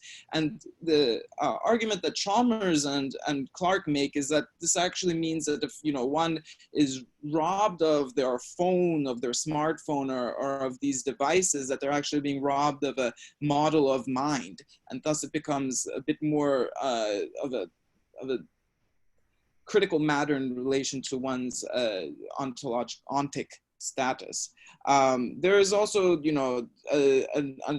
another critical facet of this argument, that Chalmers and Andy Clark are weak emergentists. They believe that there are different kinds of causal interactions that dominate high levels of reality, but that we cannot reduce these higher order levels into parts. That's why PP is a top-down and bottom-up theory. This pairs with the extended mind theory, through autopoietic systems such as protein synthesis, hunger, kin selection, and sociological phenomena, because these can not only be explained structurally, but through bottom-up regulatory adequation as well. I would, there's, in the argument of strong emergence, and I won't go too far in depth, but I will upload this PowerPoint because it's also relative to some of my own interests. But there's strong emergence over determines downwards causation. And Chalmers essentially was one of the first people to problematize this by saying, yes, these are nomoologically true, but not logically so. The example that's often taken is a flock of geese, which can be explicated through units, broken down into single units, but only explicated as a higher up process, a whole, a collective. But once they're individuated, this is no longer the case. So the weak emergentists claim that there are 4 kinds of emergence, which I've listed, but that essentially these emergent phenomena cannot be restricted to unpredictable systems, but there's complex dynamism. It wasn't until more recently with the PP paradigm that this was explicated in a bit more of, I would say, a semantic fashion. Now, there are problems, of course, with the PP paradigm, as I noted a bit earlier. One of them is that, even if we bar that mind is not equal to consciousness, the extended mind argument poses that there's something active going on. Artifacts and external tools can be part of our active cognition and not our consciousness. But so this is, this also renders some type of panpsychist theory, right? I would argue that prior to object-oriented ontology, actually, the extended mind argument made much of the same claims. I think Peter Wolfendale would agree that objects outside of, the skin and skull can contain some type of mental states, so the mind can extend to an environment. This does map onto Churchland, and there's this idea that Nagel poses that epiphenomena or qualia, no matter how much information we have about adequation between an environment and a cognizer, he gives the example of a bat, because echolocation is so alien to a human that no matter how much information we have about echolocation, we'll never actually be able to understand the process, because there's something qualitative and phenomenal that is outside of our understanding. The argument that Paul Churchland poses, or I'm sorry, that Patricia Churchland poses, is that what is required to make us a bat-style cognizer requires dimensions of subjective connective activity that would be able to be explicated if there was a type of experience relative language particular to this connection. It's simply that we lack this semantic richness, but that this is not actually an impossibility. There's also, I'd like to end on this point that there is a connection that we can make between analytics and continentals insofar as extended mind is concerned. There's a theory of something akin to predictive processing that Luciana Parisi offers in her more recent work on xenopatterning, and there is, this book called Feed Forward by Mark Hansen that also works quite a bit on a model very similar to predictive processing.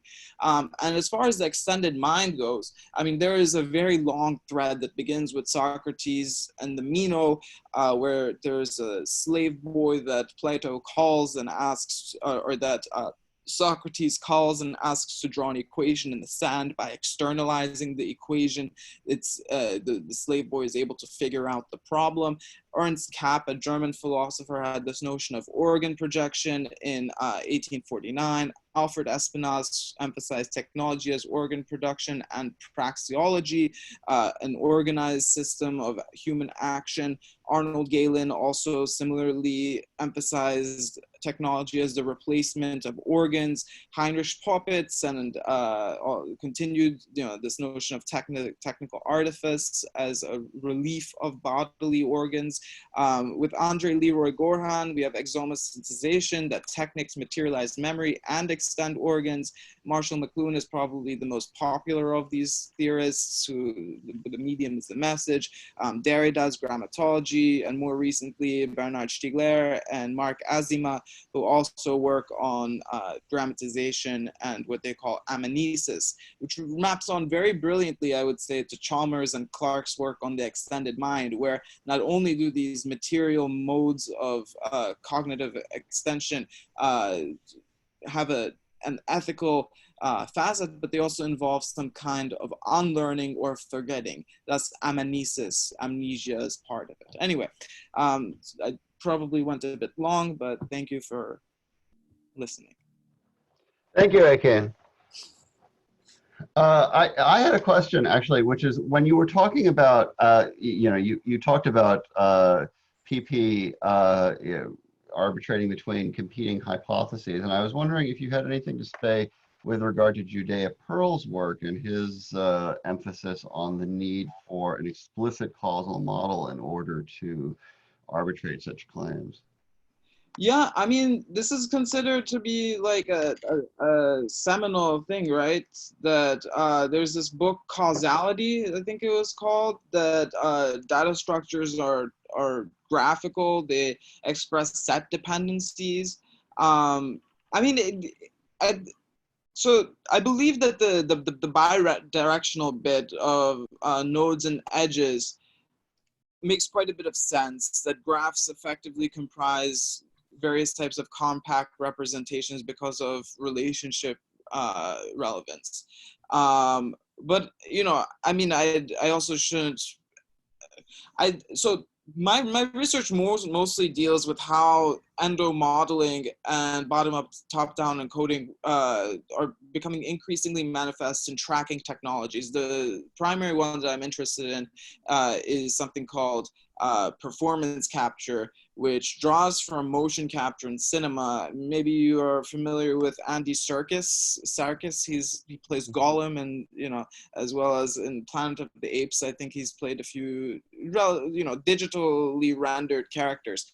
In the past, they wore these costumes that had nodes, and the camera would essentially in post while filming these, Andy Serkis, there would be certain nodes of his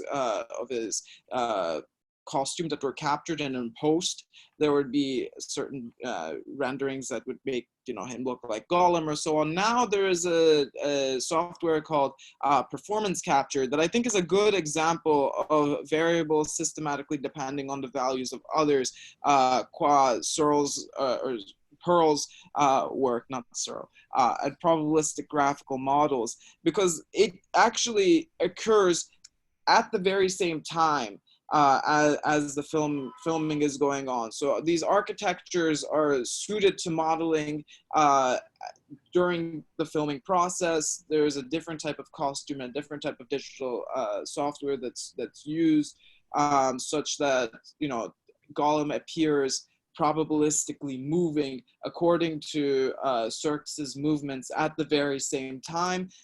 So predictive processing, in contrast to like factored representations and first order logics that are objects and relations, are collapsed into decomposed propositional representations. So it's real time. So be relatively short, but I mean, to answer your question, it's a seductive framework, I think, but perhaps you should say some more about it. Mm-hmm. Well, why don't I'm going to, yeah, I guess what I wanted to touch on was the idea of, there's a slippage in terms of, okay, well, when we say that it is disambiguating multiple competing hypotheses, to what extent is that an act that is intrinsic to the program or machine that is executing that disambiguation, and to what extent is that a projection that we make onto an anthropomorphic projection we make onto a particular set of mathematical processes being executed by the machine. And I think that gets to, I guess, what I wanted to lead into next, which is also Kantian, which is that for given among the PDP crowd, that a necessary condition for the possibility of intelligence is being able to distinguish patterns in raw data, and by patterns I mean those which can be modeled in the topographical vector space. Not that they necessarily are, but they can be. That form of selection. So the condition, in other words, the ability to implement some kind of mathematical partitioning function for a variety of data sets, often taken in through sensory modalities. It also requires the ability to assess that raw sensory or input data in a manner which can be partitioned in such a way. Since the Sanowski-Koch Churchland paper posits that this is indeed what the brain does, and I think there's a good case to be made that such partitioning is implemented in an emergent and processual way among the brain's neurons. Whether it is a sufficient condition for cognition is another matter.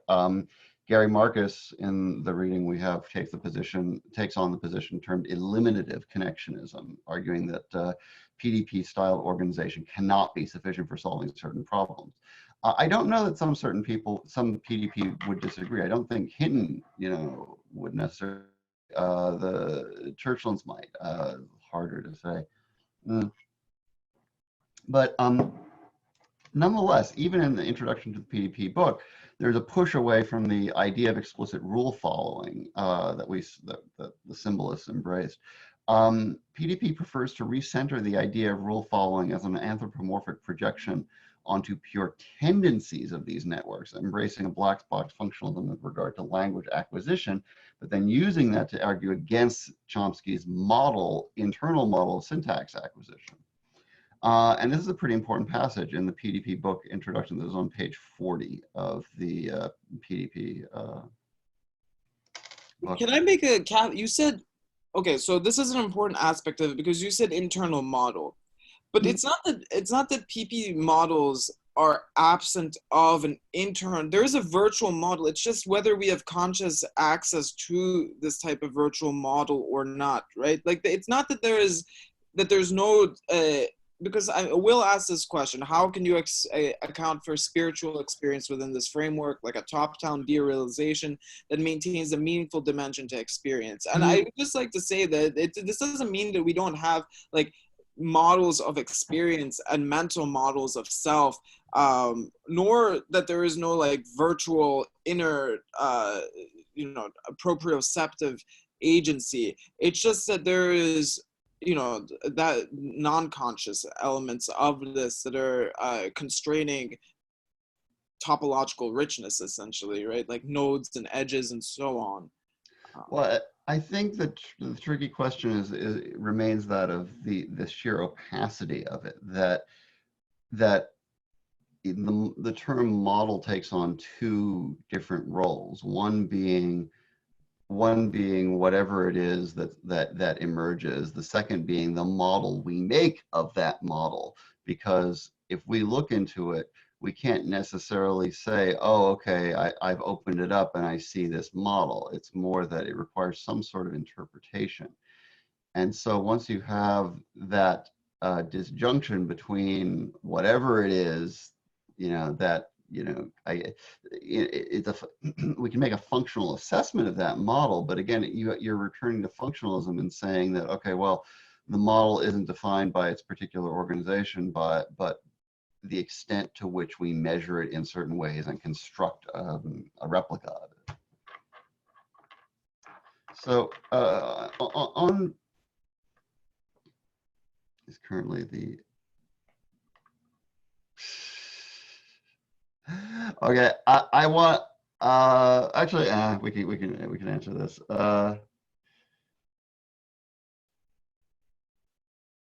Should I maybe say something about that question? Sure, yeah, go for it. I was just wondering, because if we say that PP sounds great, and at this point in time it may be the most workable and most convincing, or Ekin, as you said, a very seductive framework to work with. Thanks for the presentation, by the way. That was awesome, though I'm not going to pretend to have followed everything. If we say, okay, this is now a framework in comparison to the frameworks that, say, cybernetics or the symbolic people had to go work with, and we kind of saw the consequences then, or we saw the resemblance of the theoretical frameworks from that time in the systems that were built, or at least speculated about. I was wondering what maybe you, Ekin, or David think that what could possibly be the pragmatic consequences of, if we imagine that PP is like the new paradigm, or whether it's more like, because I'm very new to the PP kind of like literature in that sense, whether it's more like, okay, we see it's the systems that we're building and the experiments that we're doing in neuroscience, they seem to allow us to in a more detailed and functional way describe what's going on in within the paradigm of extended mind or embodiment. So basically, I'm just wondering, to make it a really, well, maybe rather silly or speculative question, what would be the consequence of taking PP as a paradigm for building or for realizing things in the world, basically? I mean, David, maybe you have other conclusions you draw from this. Mine is really the ethical one that I sort of stated, that we can't actually, I mean, I don't know if I'll go as far as Chalmers to say that if one steals my phone, they're stealing part of my mind, which is the crudest probably way to articulate what Chalmers would say. But I would say that there is a level of morals, not the fact that there's non-conscious processes, bottom-up and top-down fashion, that are adequating with one another does mean that what I have access to and what I act based on are not the full you know, topology, and therefore, jurisprudentially speaking, we probably should not attribute full moral reprehension and so on. So I think there's ways to account for this in a legal framework and in an ethical framework, which I would find pretty important and pragmatic. Yeah, I think legally it's a mess simply because the law is a mess. From an ethical standpoint, I guess it for me it does boil around to the twin concepts of agency and agent, which are less related than they sound, because the question is, you know, we have gone a long time conceiving of you know, the humans and animals and whatever as atomic agents, but I don't think there's any necessary reason why one needs to conceive, aside from the fact that, you know, my body physically limits me in such a way, and the resistance to saying to including my phone in that is because, well, the phone can be detached from me. But I don't think the presumption of integration and unity is something that is delivered from the outside in. And so I think even if you were to be able to pin down, you know, oh, this is the agent for this this person, which I don't think could be done, but even if you were, what do you then do with the rest of the body and all the pieces that are attached to it? And so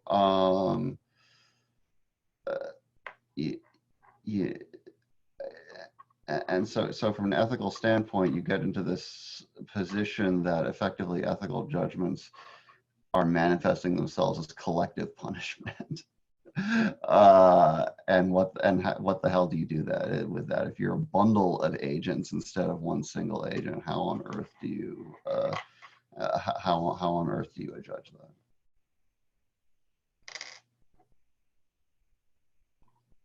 Thanks for that. Okay, so okay, to move on, so we're going to talk about Chomsky now. On page 40, this is basically a rejoinder to Chomsky's universal grammar. It says, the generativity of the child's responses, the creation of regular past tenses of new verbs, and the over-regularization of the irregular verbs has been taken as strong evidence that the child has induced the rule which states that the regular correspondence for the past tense in English is to add a final ed. On the evidence of its performance, then, the model can be said to have acquired the rule. However, no special rule induction mechanism is used and no special language acquisition device is required. And this is why I say, well, if this is a if this is a hypothesis we're talking about, to what extent do we say that the hypothesis isn't being present?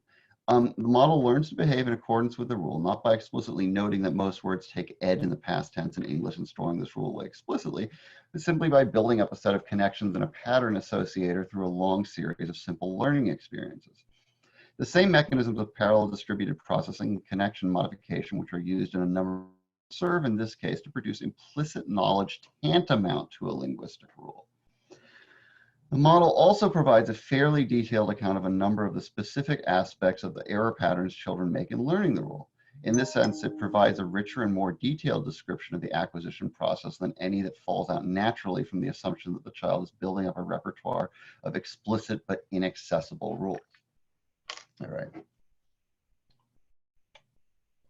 This is a fairly full-hearted rejection of the computationalist Chomskyan approach to syntax and universal grammar. The idea that at some level, even at an emergent level, there are very fixed switches that are forced that cause syntax to be understood and used in this way or that way.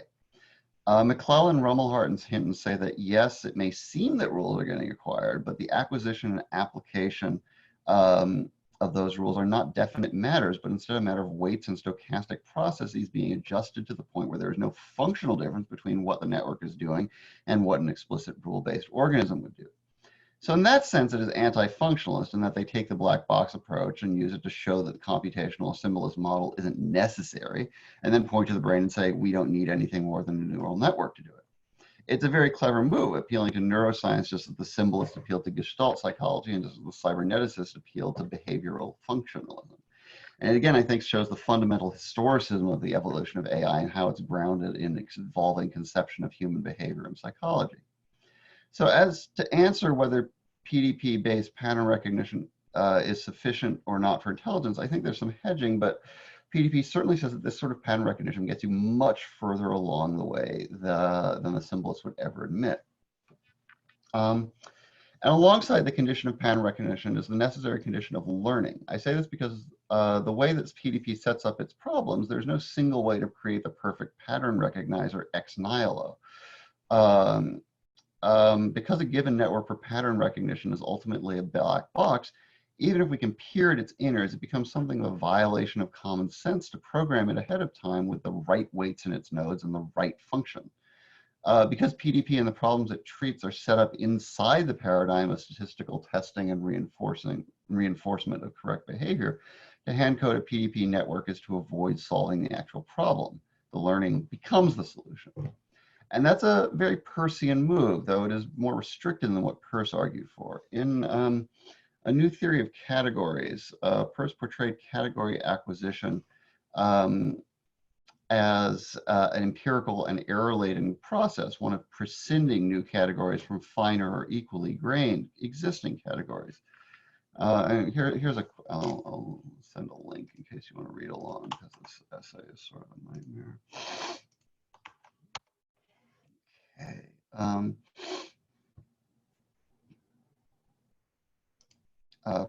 So here Peirce says, precision and abstraction, which were formerly applied to every kind of separation, are now limited not merely to mental separation, but to that which arises from attention to one element and neglect of the other.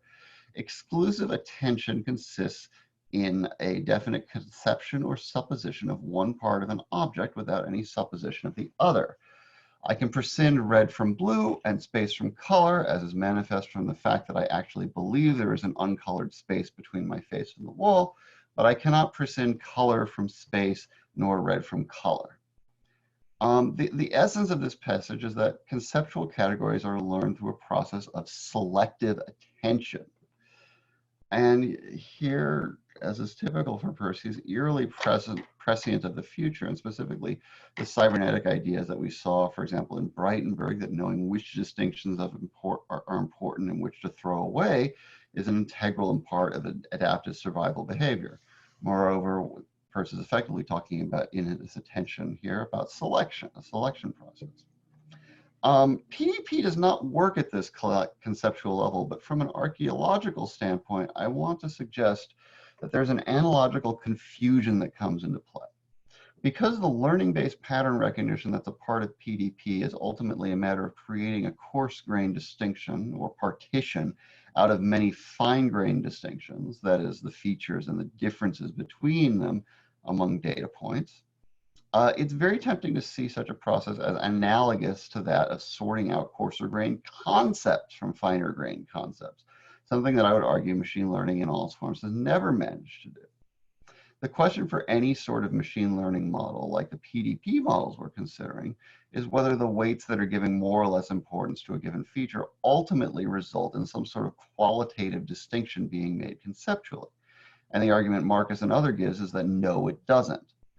The philosophical question here is, what is the difference between a distinction between features and a distinction between concepts? And when I asked that question, there's a video I wanted to share, Jerry Cohen on Gilbert Ryle.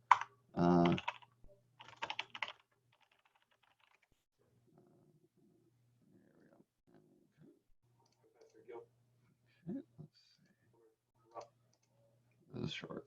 All right, let's see.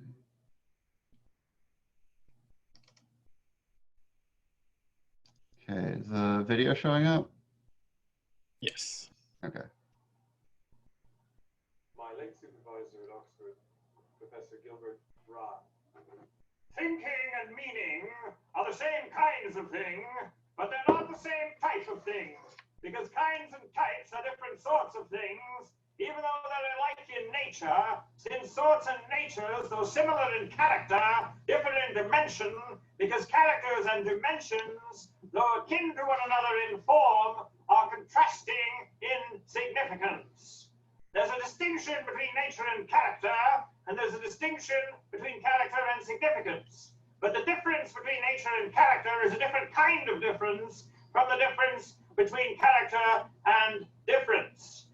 But it's also the same kind of difference. Thinking that if a different kind of difference is different from the same kind of difference, then it can't also be the same, is being caught up in some ancient prejudice and being unable to think blah, blah, blah, blah, blah, blah. So that is mid-century analytic philosophy for you.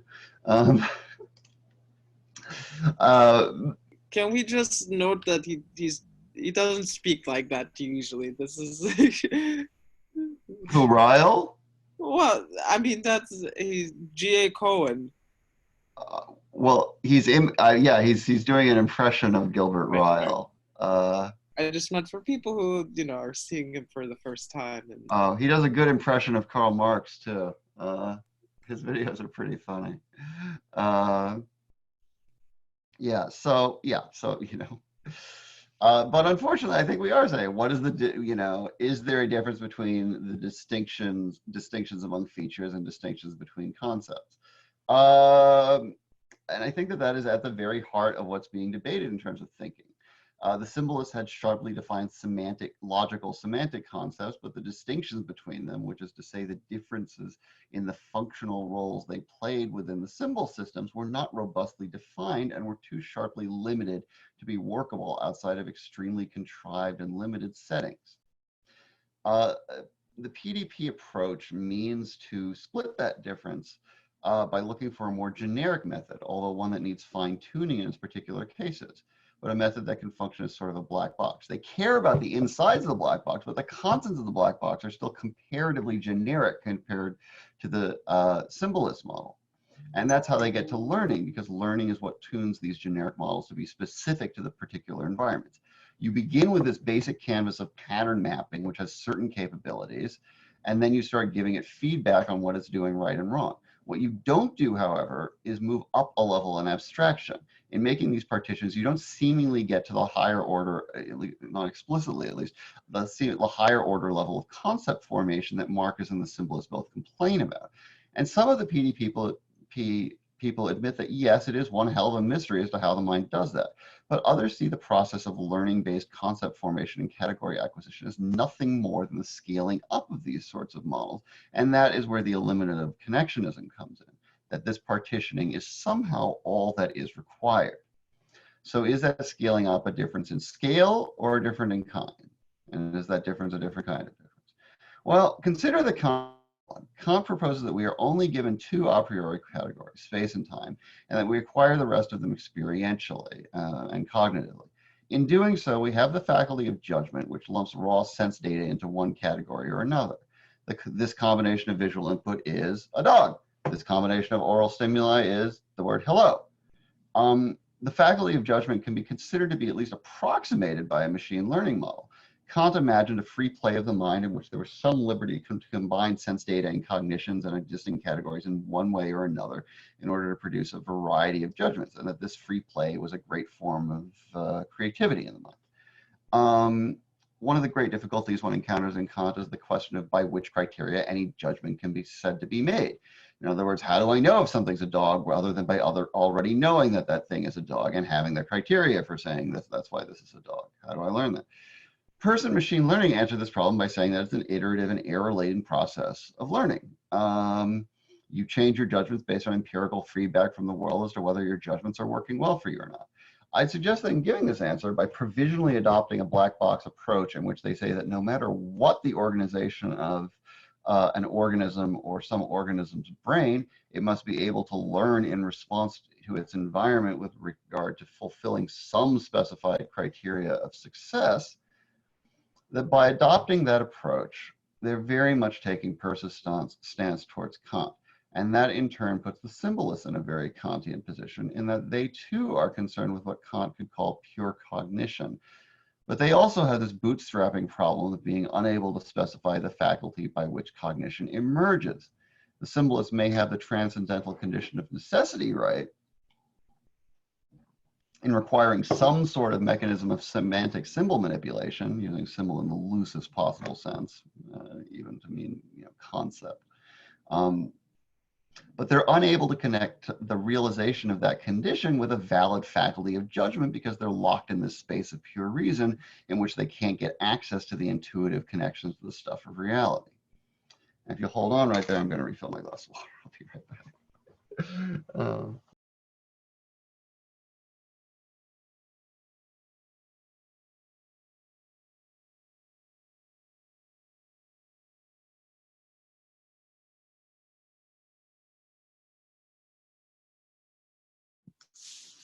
David has a very nice library.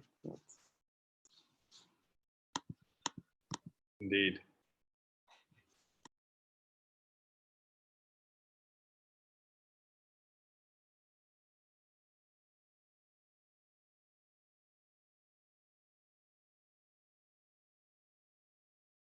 Seeing that red thing as the like Star Wars Rebel Alliance thing. Like my brain keeps telling me that's what it is, but I know it's not.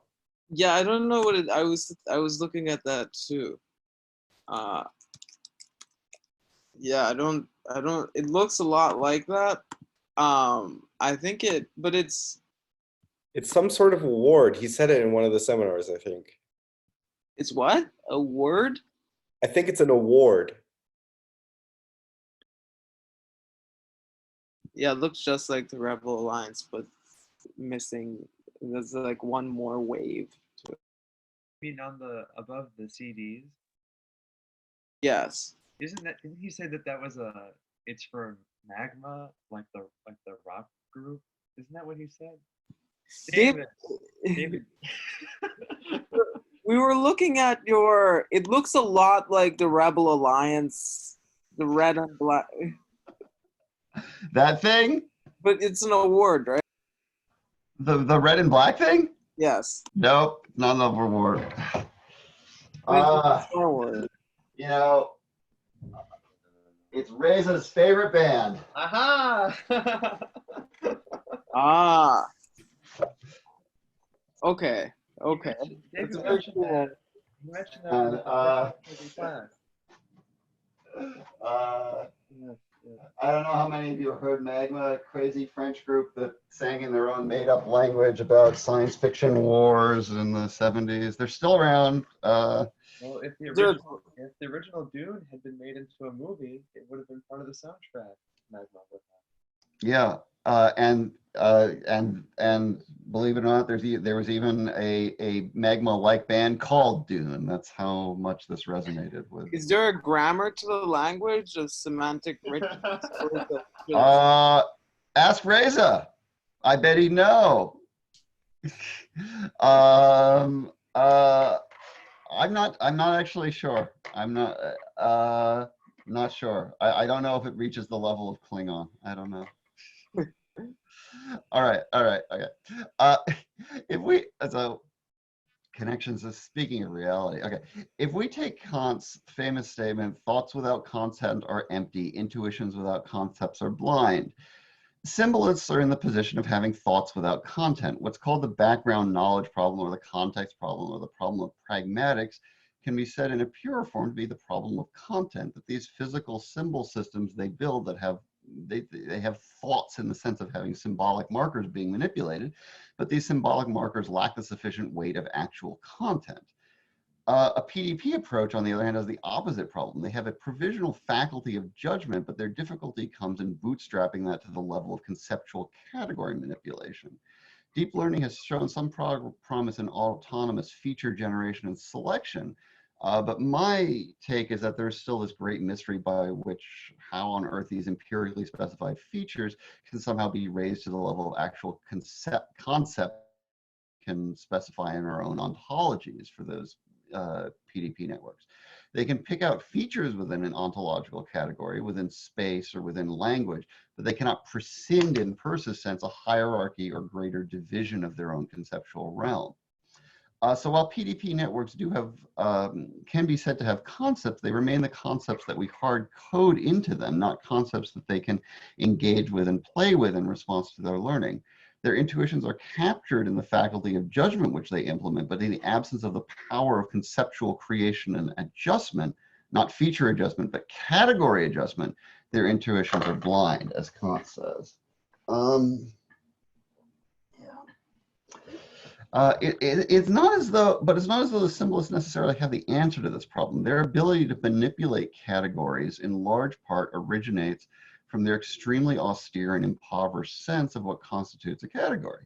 In a sufficiently stripped down ontology, it becomes a lot easier to engage in processes of category creation because you just have to combine the handful of semantic factors attached to each category in some new way.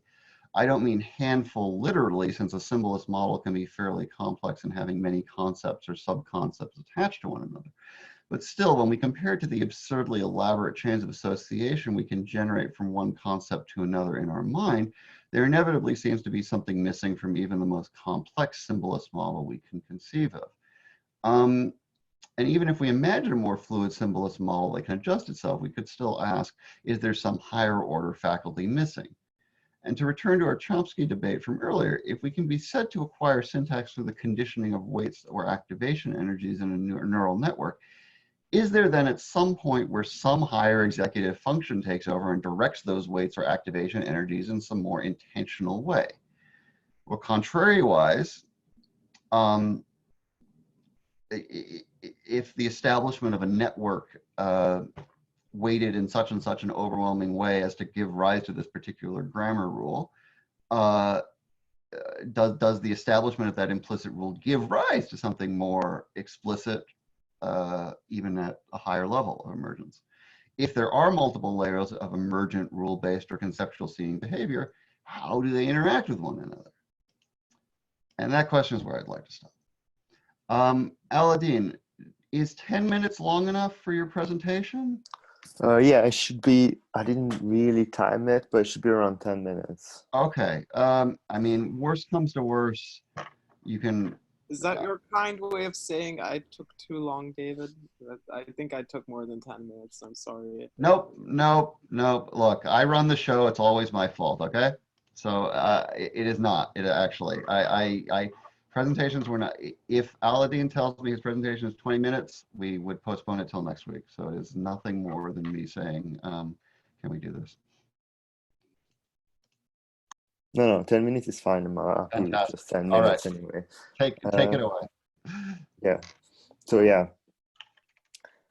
it will be a little bit more simple, and I'm taking, closer to a YouTube video. But anyway, so I read the text from Hinton called Learning to Represent Visual Inputs. So Hinton is considered as the godfather of deep learning. I won't take time to present him because we encountered him already in this class, but shortly we can say that Hinton is obsessed how to understand how the brains work, and for that he studied various fields such as psychology, physiology, and computer science. So the article is called Learning to Represent Visual Input, and it has been published in 2010.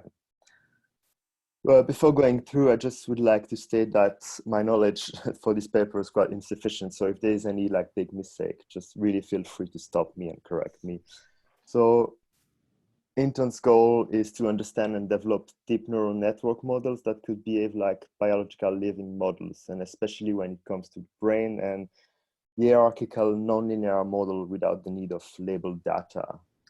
I quote Hinton when he said that this paper describes historical sequences of progressively more powerful learning rules that have emerged from computer simulation. So that was in the first pages.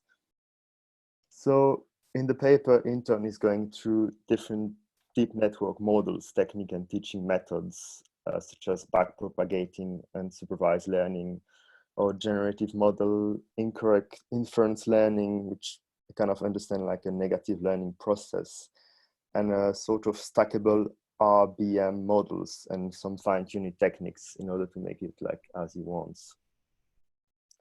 Train or build machine that recognize or understand, put in bracket, images or visual input is a big deal in the field of AI.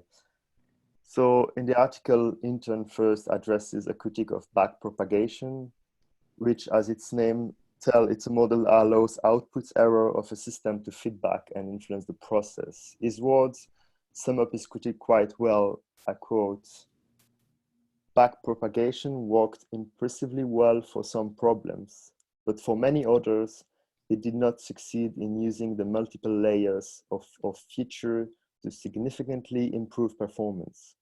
In deep nets, the learning was very slow and had a tendency to get stuck in poor local optima. Also, to learn a large number of weight by backpropagating error derivative requires a huge number of accurately labeled training examples. After Intern proposes a different approach which considers how the training data are created. In short, while we transform physical objects in data, there is a costly generative process, as he calls it, that codes the property of the object, such as the deformation, the viewpoints, lighting, and so forth. This process, while being highly complex, produces quite clear data, which, as he said, is not noisy. And every pixel contains a lot of valuable information, and we can select only specific part of it in order to make the machine work faster and more efficiently. As you say, it's not a problem for humans because we have a huge computational resources. However, the lighter it is, the better it is for the program.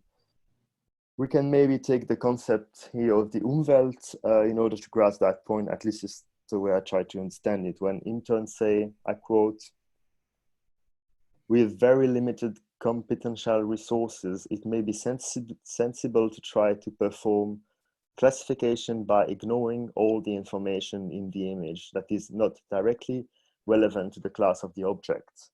So basically, by selecting part of the data stemming from the transformation of the physical object, we reduce the complexity of the Umwelt of the AI to take the biological references. We could say that instead of having a visual Umwelt of the human, we can go to the visual Umwelt of the mollusk. So we change the words, the Umwelt complexity of the AI in order that it is like basically lighter, which means less computational power.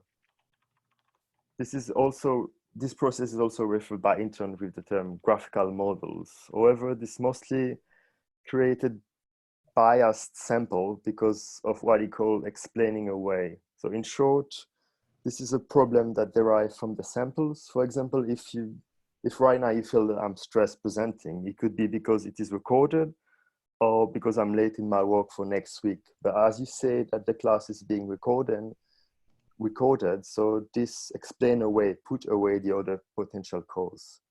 So how can we solve this biases sample problem? Intern talks briefly about what we could call negative model, but to be fairly honest, I didn't really quite get it. It's like this number 4 part of the text. Maybe David would like to explain later, or maybe actually doesn't matter because Intern quickly jumped to another solution apparently more efficient, which is the idea to stack specific learning module called RBM. RBM stands for Restricted Boltzmann Machine, which is a shallow 2-layer network composed of one visible and one hidden layer with undirected connections. The opposite, which is directed connection, is when the layer influences the layer below but have no influence of the layer above. There are directed nodes. The flow of information only go in one direction. The RBM is the opposite. It's not like that. So the connections are symmetric and they have the same weight in both directions. But this model is restricted, which means that there is no connection within layer. So in other words, if you take the visible layer, the nodes are not connected with the layer together. They are only connected to the layer in this case, the hidden layer. Then once those RBMs are stacked, the idea is to fine tune them using a model we encounter at the beginning of the text, which is backpropagation, which according to Intern seems to work much better for fine tuning than as an initial model. This model seems to work fairly well for recognizing and writing digits. It can also, interestingly, overrule the provided label when it is obviously wrong. It is interesting to just underline, like, which I discovered reading the text, that handwritten digit are actually like the equivalent of fruit flies for Indeed. biology, like, actually. Absolutely. And yeah, fruit fly are really easy to breed, and handwritten digit are, I mean, it's quite logically easy to make or collect.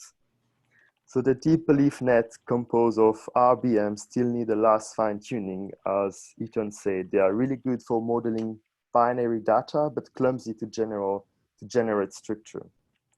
To explain that, Ethan uses a military metaphor that can be useful here. I quote, "Consider, for example, how an officer generates a neat rectangle of soldiers on a parade ground.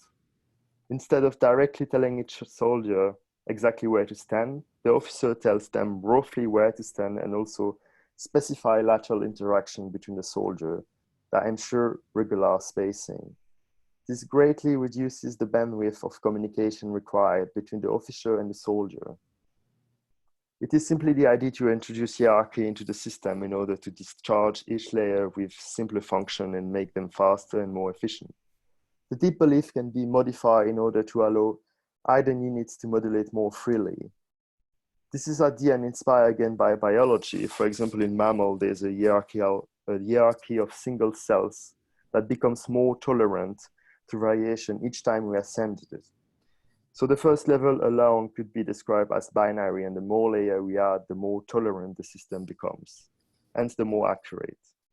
In computer science language, we could say that this is a nonlinear deep neural network. It is a bottoms-up model.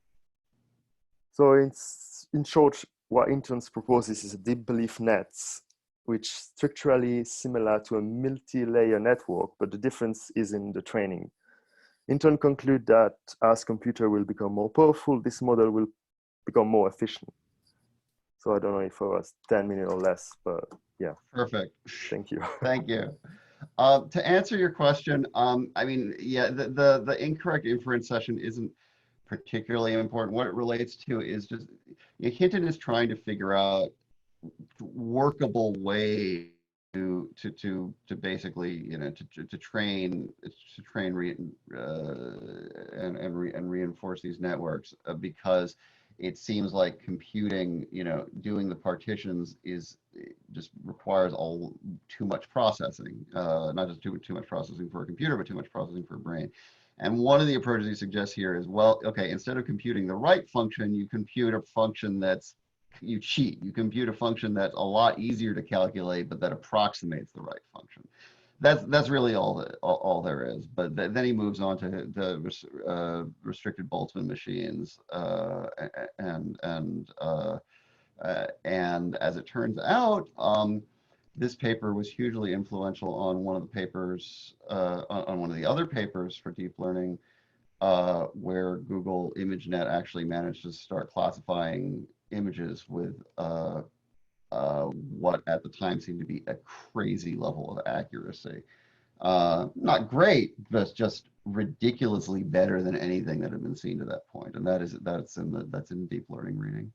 And we'll get to that next week. We have a bunch of presentations stacked up, so next week will be a bit of a grab bag. It would be nice, because I mean, we are going to touch on the remaining, all of the remaining stuff. It would be nice specifically to do the reading relating to the presentations. That's the Corville, Goodfellow, and Bengio deep learning readings, the Silver Go reading. Well, we did Andy Clark already. The Lipton reading. Wait, Jesse? You're doing Lipton? Jesse, Yes.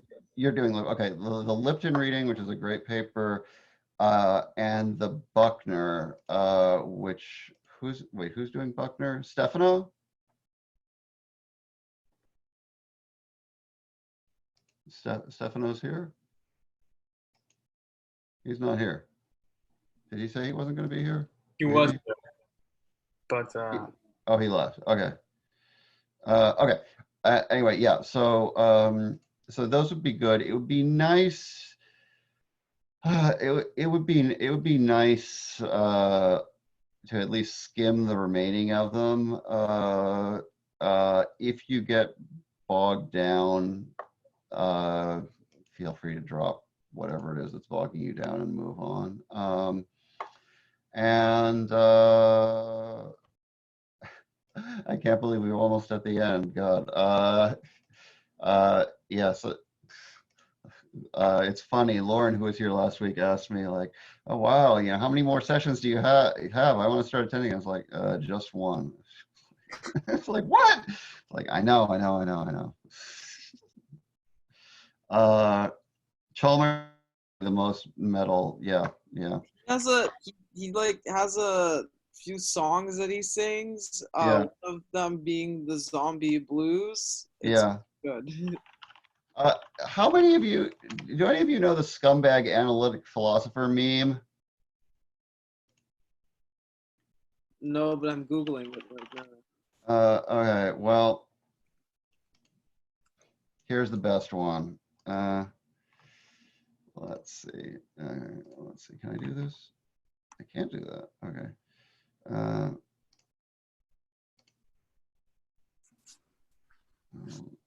I applied to a PhD program at NYU, and if I get in, I'm going to try to work with Chalmers. It's a good program. Yeah, well, I mean, yeah. Ned Block's still there, right? He didn't leave? I didn't apply to I applied to the media communication and culture, so it's more technology and computation, but I would like to like work. I think Ned Block is there, but he also teaches a CUNY class, so I'm not sure which university he's at right now. I believe it's a joint class. I believe he's affiliated with NYU officially, though. But yeah, it's a joint class between the two of them. But yeah, Chalmers is still there, and but I wasn't sure if Ned Block still was. I wasn't like something was like but I guess Ned Block is still there too. It looks like it. Why can't I? Okay, well we'll do it the simple way then. Okay, hold on.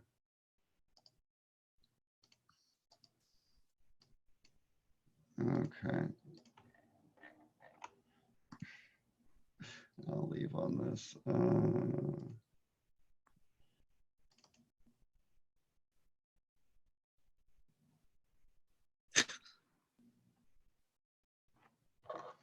This is my favorite. This is my favorite utilitarian analytic ethics joke.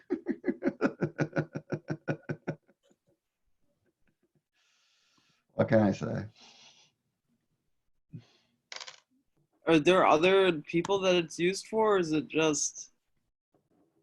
I'm looking if there's other formats because it lends itself to. Yeah, this is my favorite version of the meme, but there are plenty of them, but that's my favorite one. There's stuff like,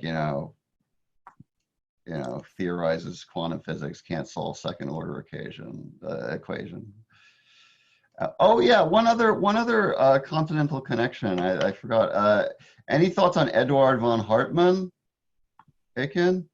Yeah, I mean, I left him off the list because but he should be on that list of like extension. I don't know. Right. Have you read Thomas Moynihan's book Spinal Catastrophism, or do you know of it at least? I've heard of it, but I have not read it. So a lot of what he's dedicated to in that book is actually like reviving von Hartmann's theory of unconscious. And he was the person who introduced me to von Hartmann, who I did not know of, but is a brilliant thinker. He's amazing. It's like Schopenhauer without the humor. It's remarkable.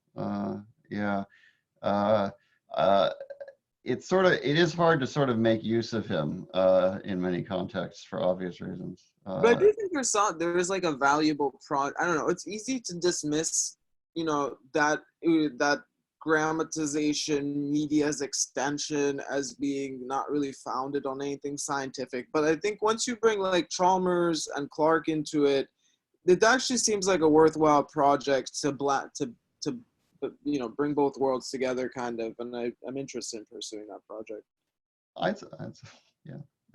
All right. Okay. I kept you too long. Thank you. And papers, please email me immediately if there's any questions or issues on the papers. Otherwise, I will see you in a week. Do we usually do anything to celebrate the final class, Ernan? Listen to Magma. What's that? Listen to Magma. You should break open the Listen to cave. Magma. That's right. We'll listen to Magma.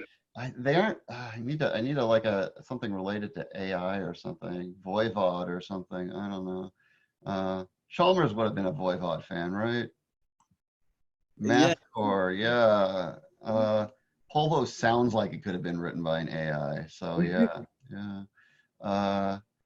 I can bring in brownies for everyone, but I don't think that'll work. So. What is the Qualia Fest? Did you ever go? I was. No. It was in New York. Yeah, I know. Yeah. I'm just not that analytic. I have trouble hooking. I have trouble attaching myself to any scene. So, what do I have right here? I'm not supposed to be caught dead with this book. This is Georg Zimmel's book on Schopenhauer and Nietzsche. It's great. It's a great book. Basically, he came up with interpretations of Schopenhauer and Nietzsche that weren't that didn't show up for many, many years later. All right. Okay. Well, thanks again, and I'll see you all next week. Thank you. Thank you. So long. Bye.